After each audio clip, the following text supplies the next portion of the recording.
الحمد لله نحمده ونصلي على رسوله الكريم اما بعد فاعوذ بالله من الشيطان الرجيم بسم الله الرحمن الرحيم.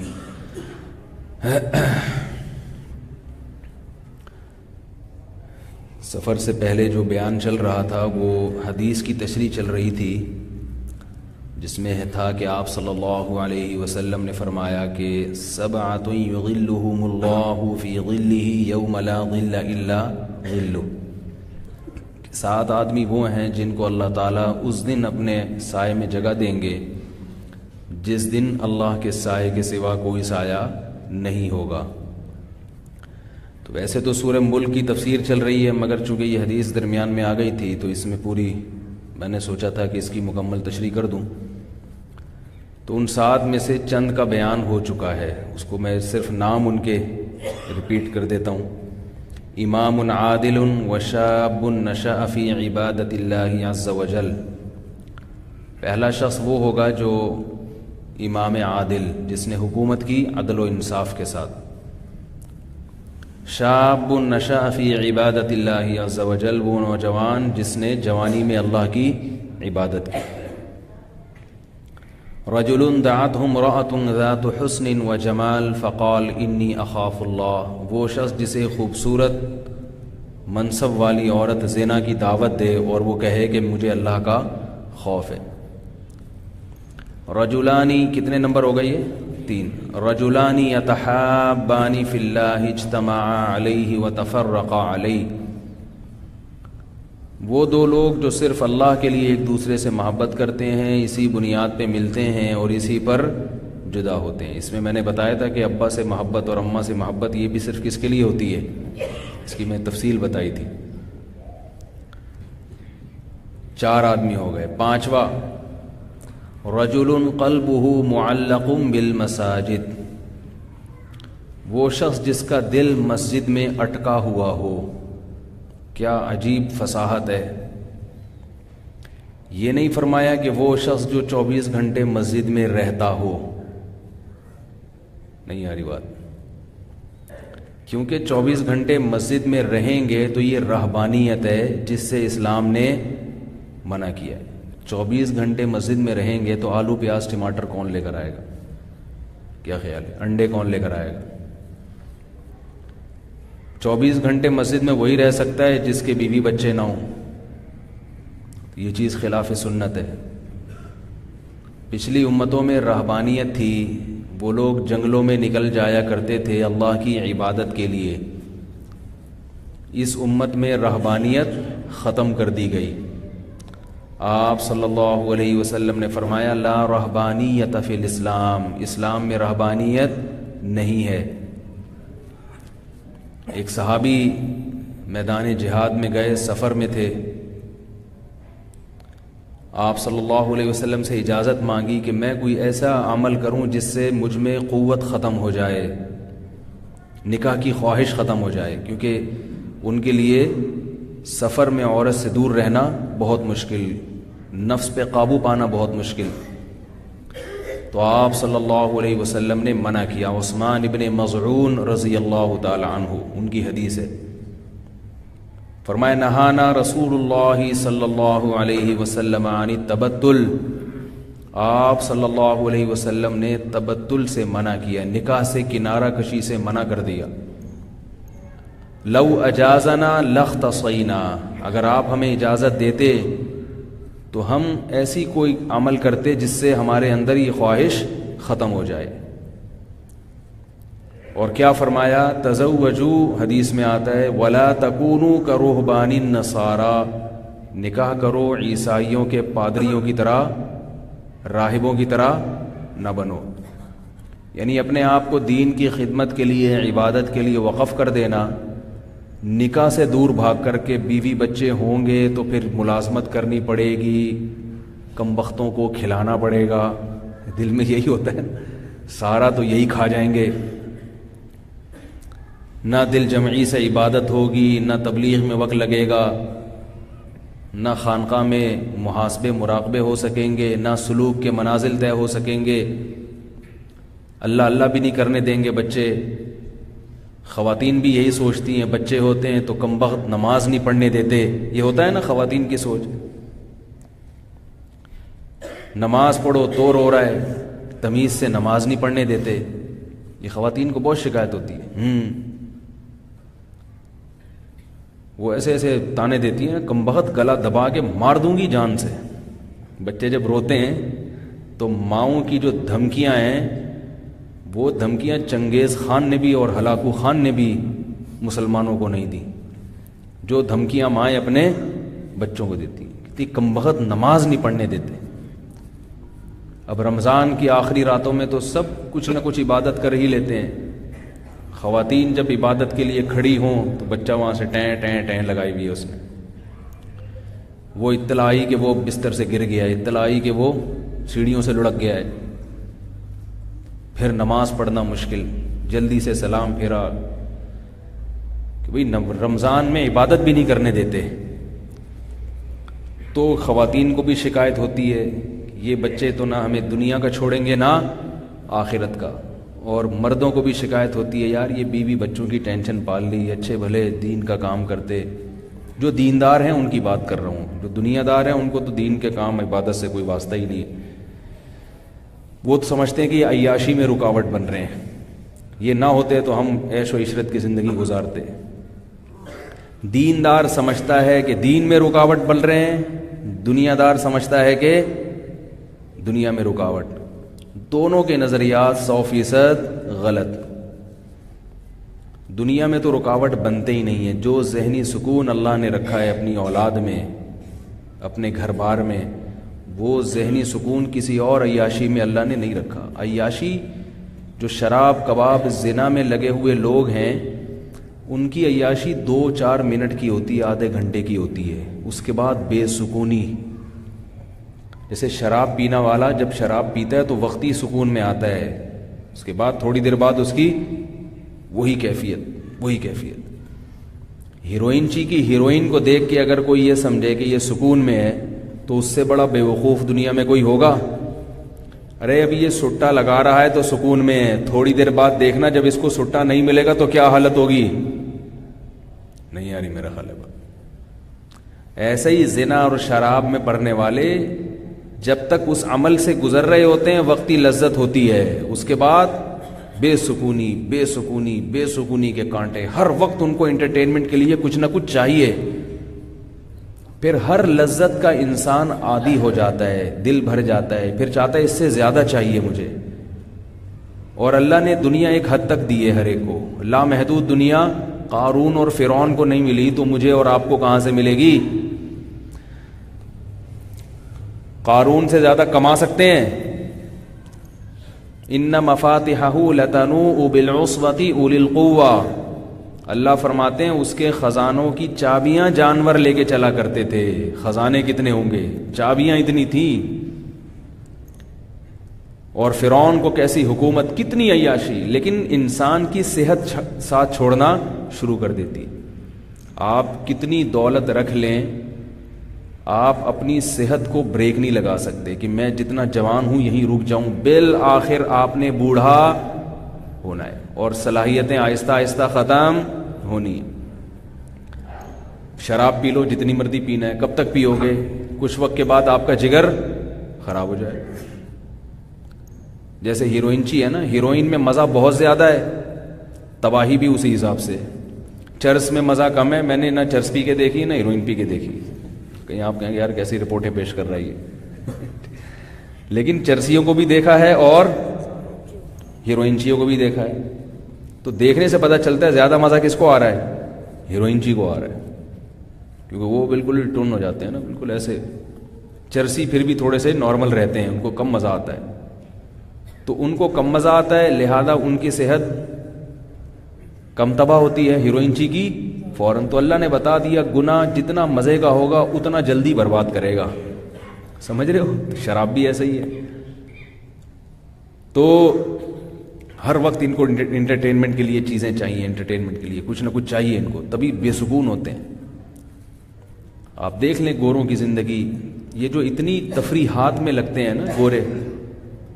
میں ملیشیا گیا تو وہاں کچھ پکنک پوائنٹ تھے، وہ ہمارے دوست تھے، ایک مولوی صاحب مسجد کے امام، مجھے لے گئے تو ہر جگہ گورے پہنچے ہوئے، تو مجھے پتا چلا کہ یہ لوگ اپنی پوری تنخواہ تفریح میں اڑاتے ہیں۔ مجھے اتنا ان پہ ترس آ رہا تھا کہ ان کا کوئی گھر بار نہیں ہے، ہم تو سفر میں ہوتے ہیں تو 1 ہفتہ 2 ہفتہ بس دل چاہتا ہے کہ اب کہاں بھاگو، گھر بھاگو، ٹھکانہ ہے، ایک آشیانہ ہے۔ ان بیچاروں کا کوئی ٹھکانہ ہی نہیں ہے، کتنی تفریح، کتنا سمندر، ساحل سمندر پہ ٹائم گزارے گا بھائی، کتنا ٹائم گزار لے گا؟ کیا رکھا ہے ساحل سمندر پہ؟ کیا ہے وہاں پہ؟ تو پڑے ہوئے ہیں، رات کو بھی دن میں بھی شرابیں پی رہے ہیں، بس زندگی اسی میں۔ یہ جو ہے نا گھر، یہ انسان کی نیچر ہے، جیسے پرندہ گھونسلہ بناتا ہے، دن بھر اڑتا ہے، رات کو کہاں پہنچتا ہے؟ اپنے آشیانے میں، وہیں پہنچتا ہے، باقاعدہ ترتیب سے تنکے جوڑ جوڑ کے گھونسلہ بناتا ہے۔ تو ایسے ہی اللہ نے انسان کو گھر بار والا بنایا، بیوی بچے ہوں، گھر بار ہوں، فیملی ہو، ان کو کما کے بھیج رہا ہو، وہ بھی گھر میں عزت کریں۔ اس زندگی سے وہ لوگ ہمیشہ کے لیے محروم ہو گئے۔ اب تفریح، شراب، کباب، دیکھ کے بے سکونی ہو رہی ہے ان کو کہ یار کوئی زندگی ہے بیچاروں کی۔ تو لوگ کیا کرتے ہیں کہ دنیا کے لیے بال بچوں کی ٹینشن سے دور بھاگتے ہیں، تو ان کو دنیا نہیں، دنیا سے مراد سکون نہیں ملتا، وقتی طور پر پیسہ اکٹھا ہو جاتا ہے، کروڑ پتی بن جاتے ہیں، لیکن کسی کام کا نہیں ہے وہ پیسہ۔ غریب آدمی تھکا ہارا گھر جاتا ہے نا، وہ اپنے بچوں کے ساتھ بیٹھ کے سوکھی روٹی بھی کھاتا ہے، اس کو اس میں بھی مزہ آتا ہے۔ اور دیندار آدمی کیا کرتا ہے کہ یار میں بھی ان بکھیڑوں میں پڑ گیا تو تبلیغ میں کیسے نکلوں گا، خانقاہ کے سلوک کے منازل کیسے طے ہوں گے، گھر سے فون، ادھر مراقبے میں بیٹھے ہوئے فون آئے گا جی واپسی پہ 6 انڈے لیتے ہوئے آنا، مراقبے کی ایسی کی تیسی ہو گئی ساری، سمجھ رہے ہو؟ محاسبہ کرنے اپنے اعمال کا۔ ادھر سے بچے کی رونے کی آواز آئی، بولے کم بخت پھر گر گیا۔ بچے تو ایک دوسرے کو پٹائی بھی لگاتے رہتے ہیں، شکایتیں بہت لگاتے ہیں، ابو اس نے جو ہے نا کہیں بیٹھ جاؤ آگے بولیں گے ابو یوں کر رہا تھا، ابو ایسے بول رہا تھا، امی کو بھی شکایتیں، ابو کو بھی شکایتیں، آپ کے قابو میں تھوڑی ہیں وہ بچے۔ تو نبی صلی اللہ علیہ وسلم نے رہبانیت سے منع کر دیا کہ نہ نہ نہ، صحابہ کو کہا تزوجو، نکاح کرو، اولاد بھی رکھو، عیسائیوں کے راہبوں کی طرح مت بنو، اولاد بھی پیدا کرو، تزوج الودود الولود، ایسی عورت سے نکاح کرو جو زیادہ بچے جننے والی ہو۔ اس میں آپ صلی اللہ علیہ وسلم نے بتا دیا کہ مقصد اگر اللہ کی رضا ہے تو اللہ کی رضا اس میں زیادہ ہے، ان کے ہوتے ہوئے جتنی عبادت ہو جائے وہ اللہ کو مقبول ہے۔ اسی لیے عورت کو یہ کبھی نہیں سوچنا چاہیے کہ میرے بچے مجھے نماز نہیں پڑھنے دے رہے، یہ نہیں کرنے دے رہے، وہ نہیں کرنے دے رہے، ہائے کم بخت۔ کوئی بات نہیں، جتنی نماز ٹوٹی پھوٹی آپ سے ہو رہی ہے، اللہ یہ نماز زیادہ اچھی قبول کرے گا اس عورت سے جس کے اولاد نہیں ہے اور وہ خشوع و خضوع سے نماز پڑھ رہی ہے، کیونکہ یہ اللہ کی خاطر ہے نا۔ نبی صلی اللہ علیہ وسلم کے دور میں جب خواتین مسجدوں میں آتی نماز پڑھنے کے لیے تو بچے بھی ساتھ لے کے آتی تھی، کیونکہ بچے کہاں چھوڑ کے آتی، وہ چھوٹے چھوٹے بچے دودھ پیتے 2 3 3 4 4 سال کے، وہ ساتھ لے آتی۔ صحیح بخاری کی حدیث ہے، وہ بچے پھر نماز میں تنگ بھی کرتے تھے، روتے بھی تھے۔ ہم ہوتے تو ہم کیا کرتے؟ سلام کے بعد کہتے جتنی خواتین نماز میں بچوں کو لے کر آئی ہیں یہ بچے عیدی سینٹر میں جمع کراتے، یا تو مسجد میں نہ آئیں، پابندی لگاتے کہ ان کی وجہ سے مسجد کا ماحول خراب ہو رہا ہے۔ ایک اعتراض تو ہم یہ کرتے، دوسرا اعتراض یہ کرتے ہیں ہماری نماز میں خشوع و خضوع میں خلل ہو رہا ہے. کیا خیال ہے؟ ہم اتنے خشوع و خضوع سے نماز پڑھ رہے ہیں اور وہ جو کونے کی صف کے کونے میں جو خاتون کھڑی ہوئی ہیں اس کا بچہ رو رہا ہے، تو اس کو گھر میں یا اس کے سیلنسر لگا کے آیا کرو بچے کو، کیونکہ بچہ جب روتا ہے نا تو بغیر سیلنسر کے روتا ہے، وہ پوری اس کو تو کوئی ہوش ہی نہیں ہوتا نا کیا ہو رہا ہے، پورا گلا پھاڑ کے روتا ہے وہ. کوئی سو رہا ہے جاگ رہا ہے اس کو اس سے کوئی غرض نہیں ہوتی. تو ہم کیا کرتے ہیں، نکالو ان کو یہاں سے. اور خواتین کا مسجد میں آنا کوئی فرض بھی نہیں ہے. آپ صلی اللہ علیہ وسلم نے ترغیب دی کہ عورت کی گھر کی نماز مسجد کی نماز سے بہتر.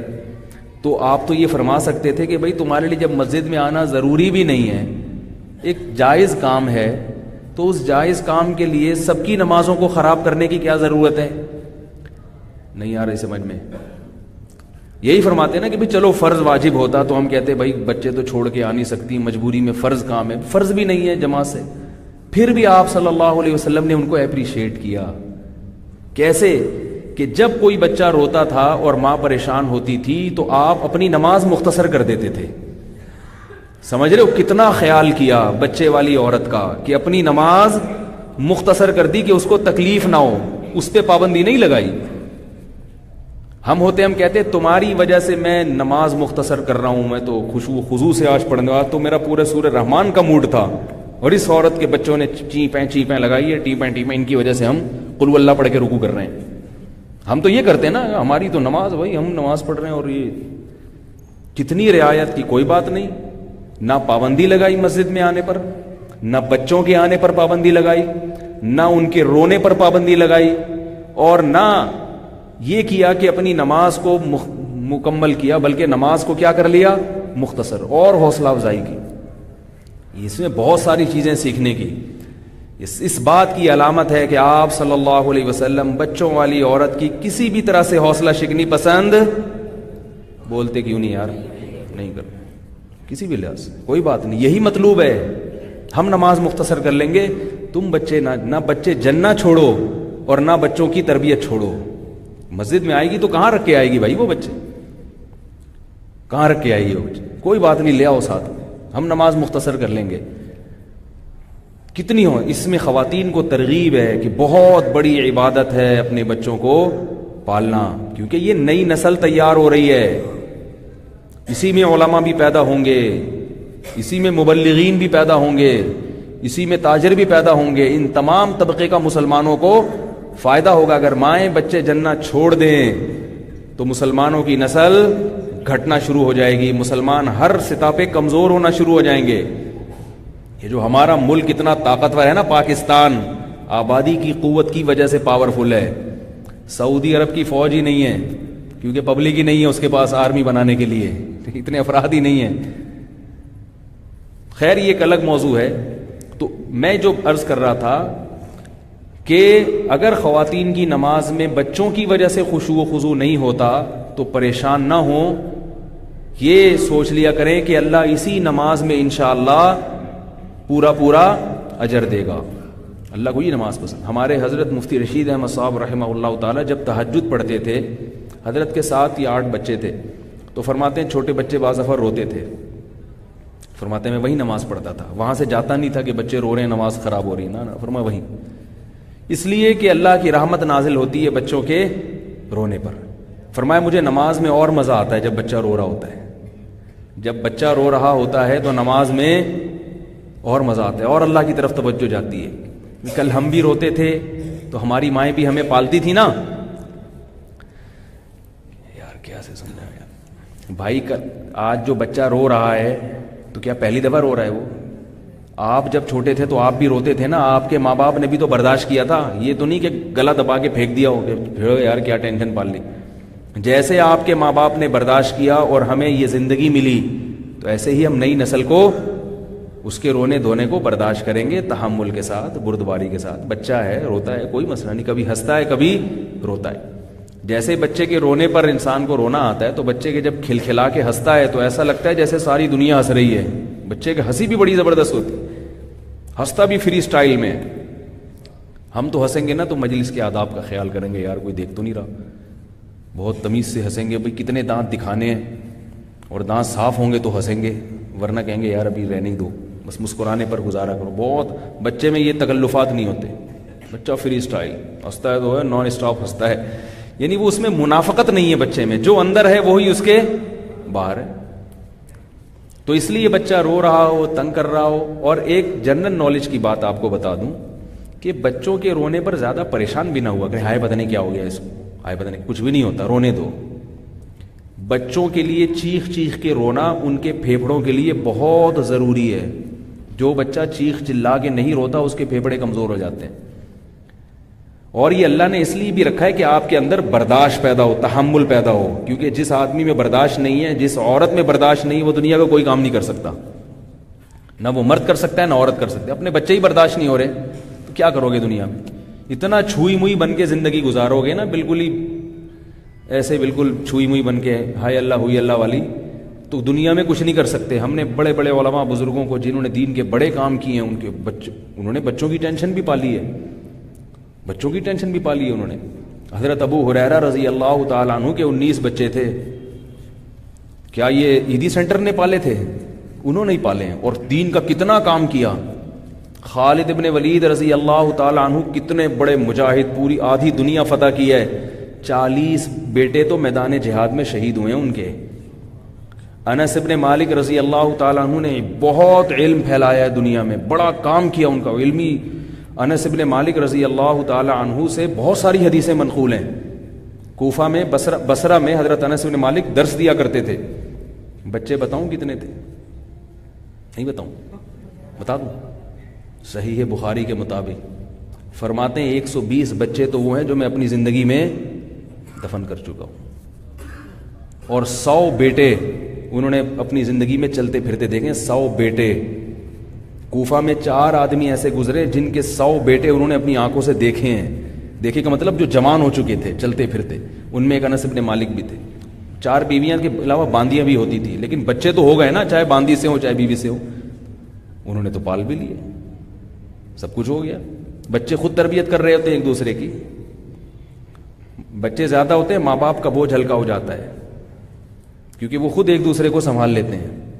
ایک کو پالنا مشکل ہے، ہر وقت ماں باپ کے ساتھ چمٹا رہے گا وہ، ہر وقت۔ تو خیر، اس لیے آپ صلی اللہ علیہ وسلم نے چونکہ ترغیب دی ہے، بھائی خاندان بھی ہوگا، اور مسلمان کا خاندان چھوٹا نہیں ہوتا، کیسا ہوتا ہے؟ بڑا ہوتا ہے۔ تو یہ بڑا خاندان ہے تو ذمہ داریاں بھی اسی حساب سے۔ جب ذمہ داریاں ہیں تو مسجد میں آ کے اگر بیٹھ جائے گا تو ذمہ داریاں کون نبھائے گا بھائی؟ کیا خیال ہے؟ تو یہ آلو پیاز ٹماٹر انڈے لیتے آنا، دہی لیتے آنا، ٹینشن لینے کی، اسی میں ثواب ملے گا۔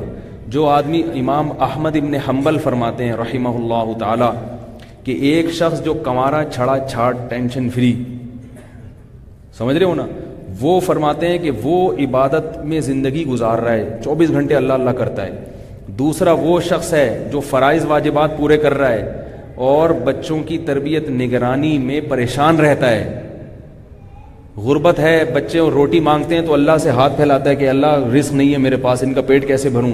فرمائیے دوسرا شخص اللہ کو زیادہ محبوب ہے پہلے کی نسبت۔ اس کی پریشانی پر بھی اللہ کیا ہوتے ہیں؟ خوش، کیونکہ یہ بھی چاہ سکتا تھا نہ نکاح کرتا نہ وہ اولاد پیدا کرتا، ٹینشن فری زندگی گزارتا ہے۔ جب نکاح ہی نہ ہو، اولاد نہ ہو، تو گیس کی ٹینشن ہے، گیس بجلی کی کوئی ٹینشن نہیں ہے، وہیں آفس میں ہی سو جایا کرو، وہاں سے نکلو مدنی مسجد شب جمعہ میں سو جاؤ۔ سونے کی جگہ بہت ہے پوری دنیا میں، بہت ہیں جگہ سونے کی۔ جاگنے کے لیے جگہ چاہیے، سونے کے لیے تو جگہ ہی نہیں چاہیے، حقیقت ہے۔ کہیں بھی نیند آ جاتی ہے، بس میں سو جاؤ، ٹرین میں سو جاؤ، جب دھلے گی خود ہی نکال لیں گے تمہیں وہاں سے، اور PIA میں تو سو جاؤ، کچھ پتہ ہی نہیں چلے گا ان کو، اگلی پرواز میں خود ہی اٹھا دیں گے۔ جب آپ آسٹریلیا پہنچو گے نا، ان کو تو پتہ ہی نہیں چلتا۔ تو یہ جو ہے نا ٹینشن اولاد کی، بیوی بچوں کی، ہائے یہ، پھر بہنوں کی، بہن بیوہ ہو گئی، طلاق یافتہ ہو گئی، بلا لو اپنے گھر میں، کوئی بات نہیں۔ جب تک ماں باپ یہاں بھی بڑا ظلم کرتے ہیں، لڑکی کو طلاق ہو جائے کہتے ہیں اس گھر میں واپس نہیں آنا، بیوہ ہو جائے کہتے ہیں اس گھر میں نہیں آنا ہے واپس۔ سسرال والے الگ زیادتی کر رہے ہیں اس کے ساتھ، اور ماں باپ نے اپنے گھر کے دروازے الگ بند کر دیے۔ لڑکی پہ ظلم ہو رہا ہے، زیادتی ہو رہی ہے، وہ شوہر سے طلاق چاہتی ہے، والدین کو پتہ ہے کہ ہمارا داماد ظالم ہے، لیکن بیٹی کو منع کرتے ہیں کہ طلاق نہیں لینا۔ کیوں منع کر رہے ہیں؟ اس لیے کہ یہ ہمارے لیے ٹینشن بن کے نہ آ جائے دوبارہ. کوئی بات نہیں بھائی, اللہ نے تمہیں سرپرست بنایا ہے, باپ بنایا ہے, ماں بنایا ہے, کوئی بات نہیں, اللہ برکت دے گا, آنے دو, دروازے کھلے رکھو, گھر اجاڑو نہیں جان جان کر, لیکن اگر ظلم ہو رہا ہے بولو کوئی بات نہیں, ہماری بیٹی ہے, دروازے کھلے رکھو. ایک صاحب مجھ سے ملے, وہ اپنی بہن کا پورا خرچہ, اور 4 بیوہ بہن تھی اور 4 بچے, پورا خرچہ گھر کا اٹھا رہے ہیں بہن, گھر کا کرایہ بھی دے رہے ہیں, گیس بجلی کا بل بھی دے رہے ہیں, پورا راشن ڈال رہے ہیں کئی سالوں سے. مجھے اتنی خوشی ہوئی, میں نے کہا ایسے خاندانی لوگ بھی الحمدللہ موجود ہیں. تو یہ چیزیں اللہ تو ایسا چاہتے ہیں, ایسے بنو, اور دوسروں کے ٹکڑوں پہ پلا ہوا ہے, پوستیوں کی طرح پڑا ہوا ہے, یہ اللہ کو پسند نہیں ہے. تو اس لیے اللہ کے نبی نے کیا فرمایا, یہ نہیں فرمایا کہ 24 گھنٹے مسجد میں رہتا ہو, نہ نہ نہ نہ, رہ نہیں سکتا مسلمان, کیونکہ آلو پیاز ٹماٹر, کیونکہ میں تو صبح شام یہی کرتا رہتا ہوں, مجھے آلو, جہاں بھی خواب میں بھی آلو پیاز ٹماٹر, جیب میں بھی پرچی نکالوں گا 2 کلو آلو لکھا ہوا ہوگا, 3 کلو ٹماٹر لکھا ہوا ہوگا, 2 درجن انڈے لکھا ہوا ہوگا. اور اب میں ملاقات کا لوگوں کو ٹائم جو دے رہا ہوں نا, عصر سے مغرب, اس میں ملاقات کا طریقہ اور اسٹائل یہ ہوگا کہ آؤ ہمارے ساتھ پیچھے بائک پہ بیٹھ جاؤ,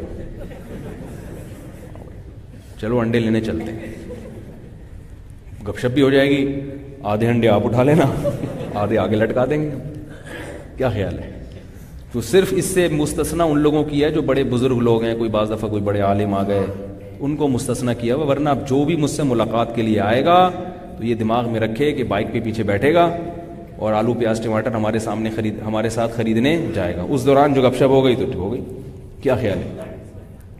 تو کسی کو نہیں اب معاف کرتا میں, بھائی ہوں گے ڈاکٹر ہوں گے آپ بہت اچھے, بائک پہ بیٹھ جائیں پیچھے, کہہ رہے ہیں میں ڈاکٹر ہوں, میں سائنسدان ہوں, بھائی ہے نا تو بیٹھ جائیں نا پیچھے, بس بوڑھے لوگ بزرگ لوگ اس سے مستثنا ہیں. تو اس لیے فرمایا رجل قلبہ معلق بالمساجد, وہ شخص جس کا دل مسجد میں اٹکا ہوا ہو, مجبوری میں مسجد سے باہر تو ہو, جاب بھی کرنی ہے, ملازمت بھی کرنی ہے, ظاہر ہے انڈے خریدنے کے لیے انڈے کے پیسے بھی تو چاہیے نا, مرغی بھی فری میں انڈے نہیں دیتی کہ آپ کے گھر آئے انڈا دے کے چلی جائے, مرغی بھی آج کل ٹھیک ٹھاک کھاتی ہے تو انڈا دیتی ہے وہ, ورنہ وہ نہیں دے گی انڈا, ہڑتال کر دے گی, اس کا خرچہ الگ ہے. تو اب کیا ہے کہ بھائی ظاہر ہے اس کے لیے کمانا بھی ہے, تو کمانے میں جو ٹائم لگے گا, تو کتنا مسلمان جو ہے نا وہ ایسی اس کی زندگی ہے. تو اس لیے نبی نے کیا فرمایا کہ ٹھیک ہے مسجد میں زیادہ ٹائم تو نہیں دے رہا, مگر دل کہاں اٹکا ہوا ہو, مسجد کی طرف. دل چاہتا ہو کاش کاش کاش مسجد میں ہی رہتا میں 24 گھنٹے, اتنی محبت ہو اس کو مسجد سے. لہذا جب وقت ملتا ہے, فارغ ہوتا ہے, تو کہاں پہنچ جاتا ہے, مسجد. نماز سے پہلے پہنچ جاتا ہے وہ. کچھ تو ہوتے ہیں نا تکبیر اولیٰ میں پہنچتے ہیں, کچھ دوسری رکعت میں پہنچتے ہیں, کچھ آخر میں سلام میں پہنچتے ہیں, اور کچھ بالکل جماعت نکلنے, ان کا ہمیشہ معمول یہ ہوتا ہے ادھر امام نے سلام پھیرا اور مسجد میں داخل ہوئے وہ. لیکن یہ کیا کرتے ہیں, ادھر اذان ہوئی اور فوراً مزہ آتا ہے ان کو اللہ کے سامنے بیٹھنے کو. اس کو علماء نے ایک سمجھانے کے لیے ایک مثال دی ہے. فرمائے کہ دیکھو جس سے محبت ہوتی ہے نا, محبت, تو محبت چاہتی ہے کہ محبوب سے ملاقات ہو, کیا خیال ہے؟ لیکن اگر محبوب نے جو کام آپ کے ذمے لگایا ہے آپ نے وہ نہیں کیا تو محبوب ناراض ہو جاتا ہے. تو ناراضی سے بچنے کے لیے محبوب کے حکم کو ترجیح دی جاتی ہے, ملاقات کو مختصر کیا جاتا ہے. اس کی مثال ہے, آپ کو کسی سے عشق ہو گیا, محبت ہو گئی, اس نے آپ کو ٹائم دیا کہ بھئی آ جاؤ, قائد اعظم کے مزار پہ آ سکتے ہو, یا بی اما پارک ہے, ٹھیک ہے نا, یہ کلفٹن کا پارک ہے, تو پہنچ جاؤ. اللہ تعالیٰ قائد اعظم کی مغفرت فرمائے, بانی قوم کا کیا حشر کیا اس قوم نے, مزاروں پہ ڈیٹیں لگ رہی ہیں. تو آپ کو ڈیٹنگ پوائنٹ بنا دیا. گورنمنٹ کو بھی تھوڑا سا شعور نہیں ہے کہ کم از کم اس جگہ کو تو پاک کرے ڈیٹنگ پوائنٹ سے. تو آپ جناب پہنچ گئے. اب جس سے ملاقات تھی, ڈیٹنگ پوائنٹ تھا, آپ ٹائم پہ پہنچے. اب آپ بڑے خوش ہیں کہ محبوب سے ملاقات ہے, اور ایک ایک وقت آپ کے لیے گزارنا مشکل نہیں ہوگا, مزیدار ہو جائے گا. اور آپ چاہیں گے کہ ان کو پتہ ہی نہیں, یہ کہہ رہے ہیں ایک ایک وقت آپ کے لیے گزارنا مشکل ہو جائے گا. ان کو پتہ ہی نہیں بھائی دنیا میں کیا ہو رہا ہے, مشکل تھوڑی ہوگا, وہ تو چاہے گا کہ یہ وقت یہاں پر رک جائے, وقت نہ گزرے. تو اب کیا ہے کہ ٹائم گزر رہا ہے, محبوب نے آپ کے ذمے کام لگا دیے کہ جاؤ ایسا کرو, 2 چھولے کی پلیٹ لیتے آؤ, 2 برگر لیتے آؤ, پیزا لیتے آؤ. آپ جاؤ گے دوڑے دوڑے اور آؤ گے دوڑے دوڑے, سستی سے نہیں جاؤ گے. دل تو چاہے گا کہ جاؤں نہیں, لیکن جانا کیوں پڑ رہا ہے آپ کو, مجبوری کیا ہے کہ بھائی محبوب ناراض نہ ہو جائے, یار بولا ہے تو کرنا ہی پڑے گا. اب آپ لائے 2 برگر, پیسے بھی محبوب نہیں دیے, اب آپ کو پیسے خرچ کرنے کا غم نہیں کیونکہ وہ تو اس نے پیسے دیے, لیکن ڈر کس بات کا ہے کہ بھائی یہ جو ٹائم تھا نا ملاقات کا, یہ کس میں ضائع ہو رہا ہے. تو کرو گے تو آپ کام اس کے, لیکن دل وہیں اٹکا رہے گا کہ کاش یہ کام نہ لگایا ابھی ذمہ. پھر جناب اس نے کوئی کام کہہ دیا, جیسے آپ برگر لے کر آؤ, ایسا کرو جاؤ یہ کام کرو, اب آپ جاؤ تو آپ کا سارا دن اس ایکٹیویٹیز میں گزرے گا, مگر دل کہاں اٹکا رہے گا؟ بولو نا بھائی, محبوب کے پاس. دل چاہے گا کہ یار ادھر ہی بیٹھے رہتے تو اچھا تھا, کر بھی رہے ہیں, اس کا حکم ہے, ورنہ ناراض ہو جائے گا, ورنہ جتنا ٹائم دیا اتنا بھی نہیں دے گا. تو اہل اللہ جو ہیں, جن کو اللہ سے محبت ہوتی ہے, ان کو نماز میں, ذکر اللہ میں, روزے میں, تلاوت میں, عبادت میں اتنا لطف آتا ہے, اتنا مزہ آتا ہے کہ اگر اللہ کا حکم نہ ہوتا کہ بیوی بچے رکھو, اللہ کا حکم نہ ہوتا کہ مخلوق میں جا کے تبلیغ اور دعوت کا کام کرو, تو یہ کبھی مخلوق میں نہ بیٹھتے, یہ تنہائی میں ہر وقت اللہ کی عبادت کرتے, اتنا کماتے جس سے کمر سیدھی ہو جائے, عبادت کی طاقت پیدا ہو جائے. بس کہتے بھائی اتنا کماؤ تاکہ نماز کے لیے بھی تو کچھ توانائی چاہیے نا, روزہ رکھنے کے لیے بھی کچھ انرجی چاہیے. اتنا کماتے, باقی سارا وقت کس میں گزارتے؟ عبادت میں. اسی وجہ سے ہمارے حضرت فرمایا کرتے تھے کہ آپ جو بیانات کر رہے ہو یا دین کی دعوت کا کام کر رہے ہو, اس میں اخلاص ہے یا نہیں, اس کا پتہ ایسے چلے گا کہ آپ کو اگر اللہ یہ کہے کہ یہ کام چھوڑ کے میری عبادت میں لگ جاؤ, تو خوشی ہوگی یا غم ہوگا؟ اگر خوشی ہوگی تو اس کی علامت ہے کہ یہ سارے کام کس کے لیے ہو رہے ہیں؟ اللہ کے لیے, اور واقعی اللہ سے سچی محبت. اگر غم ہوگا, یار اللہ نے کہہ دیا میری عبادت کرو, میں تو اتنا لوگوں میں بیان کر رہا تھا, واہ واہ ہو رہی تھی, اور سبحان اللہ ادھر سے نعرے لگ رہے تھے, اور جناب یہ بھی ہو رہا تھا, وہ بھی ہو رہا تھا, اور جناب یہ سارے کام کر رہا تھا, میں تبلیغ بھی کر رہا تھا, 6 مہینے 4 مہینے کی جماعتوں میں بھی جا رہا تھا, تو یہ کیا ہو گیا؟ یہ تو اللہ نے کیا کہہ دیا کہ گھر میں بیٹھو صرف میری عبادت کرو. تو یہ اس کی علامت ہے کہ ایک دال میں کچھ کالا کالا ہے. جس کو واقعی اللہ سے محبت ہوتی ہے, اس کو خلوت میں, یا خلوت نہ بھی ہو, بے شک جلوت ہو, لیکن نماز میں, عبادت میں لطف اور مزہ, بولو بھائی, زیادہ. سمجھ میں نہیں آ رہی؟ اس کو مجمع میں زیادہ مزہ نہیں آتا. مجمع بھی انسان کی فطرت ہے, انسان کو انسان سے انسیت ہوتی ہے, تنہائی سے وحشت ہوتی ہے, لیکن زیادہ لطف کس میں آتا ہے؟ اللہ کی عبادت میں, اللہ کے ذکر میں.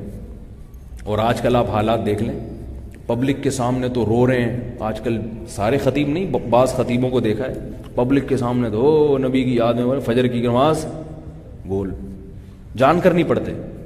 ایک تو ہے نا, چلو انسان کو بیماری ہے یا کوئی آنکھ نہیں کھلی, وہ تو ہر آدمی کے ساتھ عذر ہوتا ہے, نہیں پڑھ رہے, مزہ ہی نہیں آتا نماز میں, دل نہیں لگتا, دل چاہتا ہے جلدی سے نماز چھوٹے, نماز ختم ہو جلدی سے. تو یہی حال دنیا کا بھی ہے کہ آپ صلی اللہ علیہ وسلم نے فرمایا کہ وہ آدمی بھی قیامت کے دن اللہ کے عرش کے سائے میں ہوگا جس کا دل مسجد میں اٹکا ہوا ہوگا. دل اٹکا لے, تاکہ ذرا سا, بالکل ایسے ہی ہے کہ محبوب کے لیے برگر لینے گئے ہوئے ہیں, دل چاہ رہا ہے پیکنگ کرا کے جلدی سے واپس پہنچو. یہ نہیں کہ وہیں دھرنا مار کے بیٹھ جاؤ, یار اچھا ہے تھوڑا سا فری ہو گیا, میں ریلیکس ہو گیا, اچھا اس بہانے, اور اس سے کہا یار کوئی بات نہیں, سب سے آخر میں میرا نمبر لگا دینا تاکہ اتنی دیر میں تھوڑا سا سٹے مٹے لگا لوں بیٹھ کے. یہی ہو رہا ہے آج کل. تو اللہ سے محبت بھی, ہاں وہ ایک الگ بات ہے کہ انسان ایک چیز سے اکتا جاتا ہے, تو عبادت کی کثرت سے بھی بسا اوقات اکتا جاتا ہے. وہ اکتانا وہ غلط نہیں ہے, وہ تو فطرت ہے, وہ تو ہر ایک اکتاتا ہے. 24 گھنٹے تو کوئی بھی نہیں کر سکتا نا. لیکن یہ کیفیت اگر پیدا ہو جائے, یاد رکھو اگر یہ کیفیت پیدا نہیں ہوئی تو بھی جہنم میں نہیں جاؤ گے. کہیں آپ لوگ مایوس ہونا شروع ہو جائیں, یار ہماری تو یہ کیفیت ہے نہیں, ہمارا تو دل ہی نہیں چاہتا نماز پڑھنے کا. کوئی بات نہیں, دل نہیں چاہتا, دل آپ کے اختیار میں نہیں ہے, پڑھ لو, جنت میں چلے جاؤ گے. یہ تو اپر لیول اونچے لوگوں کا بیان ہو رہا ہے نا. اور بھائی بہت ہی خاص لوگ ہیں نا, وہ لوگ ادھر آؤ بھائی جیسے بل میں لائن لگی ہوئی ہے نا, تو لائن میں لگ کے تو بل سب کا جمع ہو جائے گا, لیکن خاص بندہ کھڑا ہوا ہے تو وہاں سے ہٹاتے ہیں, بھائی آپ ذرا سائڈ پہ آ جائیں, آپ ایئر کنڈیشن روم میں ادھر بیٹھیں, چائے منگوائی جائے گی آپ کے لیے, آپ کا بل جمع ہو کے گھر پہنچ جائے گا. تو یہ خاص لوگوں کے ساتھ ہوتا ہے نا. تو میدان حشر میں سب کا حساب و کتاب ہو رہا ہوگا, آپ کے فرائض واجبات پورے ہیں, آپ کا دل نہیں چاہتا تھا عبادت کرنے کا, آپ کا دل نہیں چاہتا تھا تبلیغ میں جانے کا, آپ کا دل نہیں چاہتا تھا کہ میں اللہ کا ذکر کروں تنہائی میں بیٹھ کے, نہیں چاہتا تھا, مگر آپ نے یہ کام کر لیے سارے, تو قواعد پرچہ مکمل کر دیا تو جہنم میں نہیں جاؤ گے. میدان حشر میں انشاءاللہ اعمال نامہ دائیں ہاتھ میں ملے گا. لیکن اگر دل مسجد میں اٹک گیا اور یہ کیفیت پیدا ہو گئی تو یہ بہت بڑی کیفیت ہے, یہ بہت بڑی اللہ کی نعمت اور اللہ کی رحمت ہے, مطلوب ہے شریعت میں. مقصود اگرچہ نہ ہو مگر محمود ہے, محمود مطلوب نہیں, محمود ہے, بہت پسندیدہ کیفیت ہے, دل اٹک جائے مسجد میں. اسی طرح عورت, بچہ نماز نہیں پڑھنے دے رہا, دل نہیں لگ رہا نماز میں, کوئی بات نہیں, پھر بھی پڑھے گی تو انشاءاللہ بہت اجر ملے گا. لیکن اگر ایسی کیفیت پیدا ہو جائے جیسے ہمارے حضرت کی تھی کہ بچہ رو رہا ہے تو بھی نماز میں اور مزہ آ رہا ہے, اور مزہ آ رہا ہے کہ بھئی اللہ نے مجھے اولاد دی ہے اور اس اولاد کے رونے پر میں صبر کروں گا تو ثواب ملے گا, یہ سوچ کے نماز میں اور خشوع پیدا ہو گیا, تو یہ اعلیٰ درجے کی کیفیت ہے. اسی طرح خاتون عورت اگر یہ سوچے کہ اللہ نے یہ بچے مجھے دیے, یہ تنگ کر رہے ہیں, رو رہے ہیں, تو ان کے رونے سے اللہ کیا ہو رہا ہے, خوش ہو رہا ہے, تو یہ سوچ کے نماز میں اور مزہ آنا شروع ہو جائے تو یہ زیادہ اچھی کیفیت ہے. عورت کا دل مسجد میں اٹکنے کا مطلب کیا ہے کہ عورت کا دل عبادت میں, عورت کا دل, عورت کے لیے ترغیب یہی ہے کہ گھر میں نماز پڑھے, مسجد سے بہتر ہے. مسجد میں آنے کی بھی عورت کو اجازت دی شریعت نے, مگر افضل کیا قرار دیا, گھر میں نماز پڑھے. تو اب عورت گھر میں نماز پڑھ رہی ہے اور حدیث میں آتا ہے اپنے گھروں میں ایک کمرے کو مسجد بناؤ, خواتین کے لیے خاص طور پہ. اس میں کیا ہونا چاہیے, نماز ہونی چاہیے. تلاوت کا ایک کمرہ, اگر اللہ نے زیادہ کمرے دیے, گھر بڑا ہے, آپ کو مالی وسعت دی ہے, تو ایک کمرہ کس کے لیے خاص کر دیں, عبادت کے لیے. وہاں بچوں کا داخلہ ممنوع, کیونکہ بچے وہاں ناپاکی کریں گے, تو بچوں کو پابندی لگا دو, بیٹا یہ باقی کمرے تم لوگ کے لیے, یہ کمرہ کس کے لیے, عبادت کے لیے. پھر اگر کسی بچہ تنگ کر رہا ہے تو اس کو اپنے ساتھ لے جائیں, جو سو گئے ہیں وہ سو جائیں, جو تنگ کر رہے ہیں وہ اپنے ساتھ آ جائیں. پھر وہ چونکہ جو آپ کے اختیار میں تھا وہ تو کر لیا, جو غیر اختیاری چیز ہے اس پہ اجر. اب یہ جو میں بتا رہا ہوں نا, بچے کے رونے پہ اللہ خوش ہوتا ہے, یہ جب ہے جب خود سے روئے. اب آپ مسجد میں خاتون بچے کو لے آئیں, وہ نہیں رو رہا, چماٹ مار کے اس کو رلا رہی ہیں, رو تاکہ امام نماز مختصر کرے, ٹھیک ہے, تو یہ جائز نہیں ہے. خود سے جو آزمائش آتی ہے اس پہ اجر ملتا ہے. اور جو ہماری حماقتوں کی, بچے کی صحت کا خیال ہی نہیں کر رہے, لہذا وہ سارا دن ٹینٹیں لگاتا ہے. آج بچوں کو بسکٹ کھلائے جا رہے ہیں, چاکلیٹیں کھلائی جا رہی ہیں, پیٹ میں کیڑے پیدا ہو جاتے ہیں ان کے, پھر کھانسی, نزلہ, یہ جو پاپڑ آ رہے ہیں پتہ نہیں پلاسٹک کے کیا ہے, یہ جو پاپڑ کھلائے جا رہے ہیں ان کو, اس میں ٹاٹری ہوتی ہے, گلا خراب, 24 گھنٹے بچے بیمار. بالکل آج کل سوائے ان خواتین کے جو میرا بیان سن رہی ہیں, ان کے علاوہ میں دنیا میں جتنی بھی خواتین ہیں بچوں کی صحت کا خیال نہیں رکھتی. بچہ پالنا یاد رکھو بہت آسان ہے, بچوں کی صحت کو مینٹین رکھنا بہت آسان ہے. کچھ تو بیماریاں ایسی جو بیماریاں ہیں ہی نہیں, رونا تو کوئی بیماری نہیں ہے, وہ تو پھیپھڑے, بچوں کو کبھی کبھار موشن ہو جانا یہ بیماری نہیں ہے, ہونے چاہیے, ضروری ہے. ہاں تو 1-2 دن سے زیادہ ہو گئے تو پھر وہ RS سے اس کو پلانا پڑتا ہے تاکہ وہ, لیکن یہ کوئی اتنا کوئی خطرناک مسئلہ نہیں ہے. تو کبھی کبھار, ایسا نہیں ہوگا بار بار ہو رہے ہیں. تو اسی طرح بچوں کو جو ہے نا یہ نزلہ, ناک بہہ رہی ہے, یہ سب بچوں کی بہتی ہے.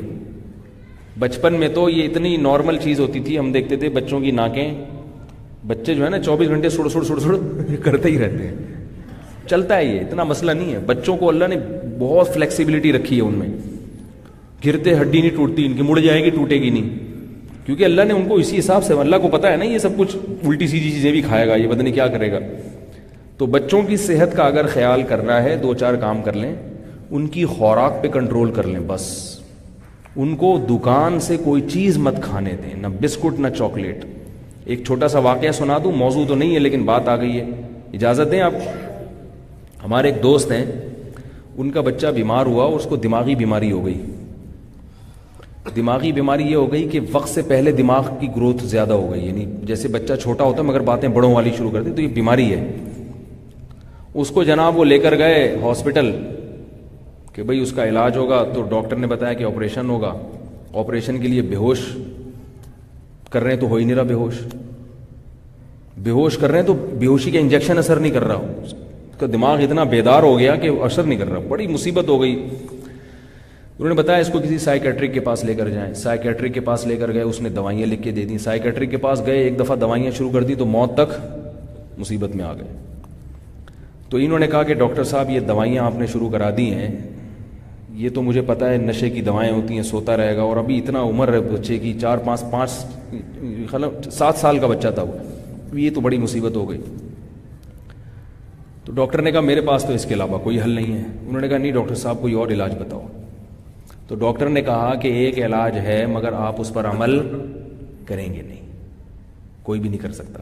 جی بتائیں تو صحیح۔ انہوں نے کہا 6 مہینے تک بازار کی چیزوں پہ پابندی لگا دو، چیخے چلائے روئے، گھر تباہ کر دے، اجاڑ دے، کچھ بھی کر دے، چیزیں اٹھا کے پھینک دے، دکان سے کوئی چیز اس کو لے کر، بولو نا بھائی، نہ بسکٹ، نہ چاکلیٹ، نہ کیک، نہ سلینٹی، اور نہ جناب چپس، نہ پاپڑ۔ یہ یاد رکھو یہ جتنی کمپنیاں ہیں کھلانے کی، یہ ہماری صحت بحال کرنے کے لیے نہیں بنی، یہ پیسہ کمانے کے لیے بنی ہے۔ پیپسی والے پیپسی کیوں بناتے ہیں؟ تاکہ ہم موٹے تازے ہو جائیں۔ اگر وہ اس لیے بناتے تو لسی بناتے نا، پیپسی تھوڑی بناتے وہ، کیا خیال ہے؟ وہ لسی بناتے۔ پیپسی میں پتہ نہیں کتنے 24 چمچے، 12 یا 24 چمچے جو ہے نا اس میں چینی ہوتی ہے، چینی تو ویسے ہی وائٹ پوائزن ہے، اور 24 چمچے چینی ڈال کے پی رہے ہو یار، وہ تو ٹھنڈی ہونے کی وجہ سے پتہ نہیں چلتا۔ 24 چمچے چینی، کتنی بڑی عذاب ہے جو اپنے شوگر اپنے جسم میں داخل کر رہے ہیں۔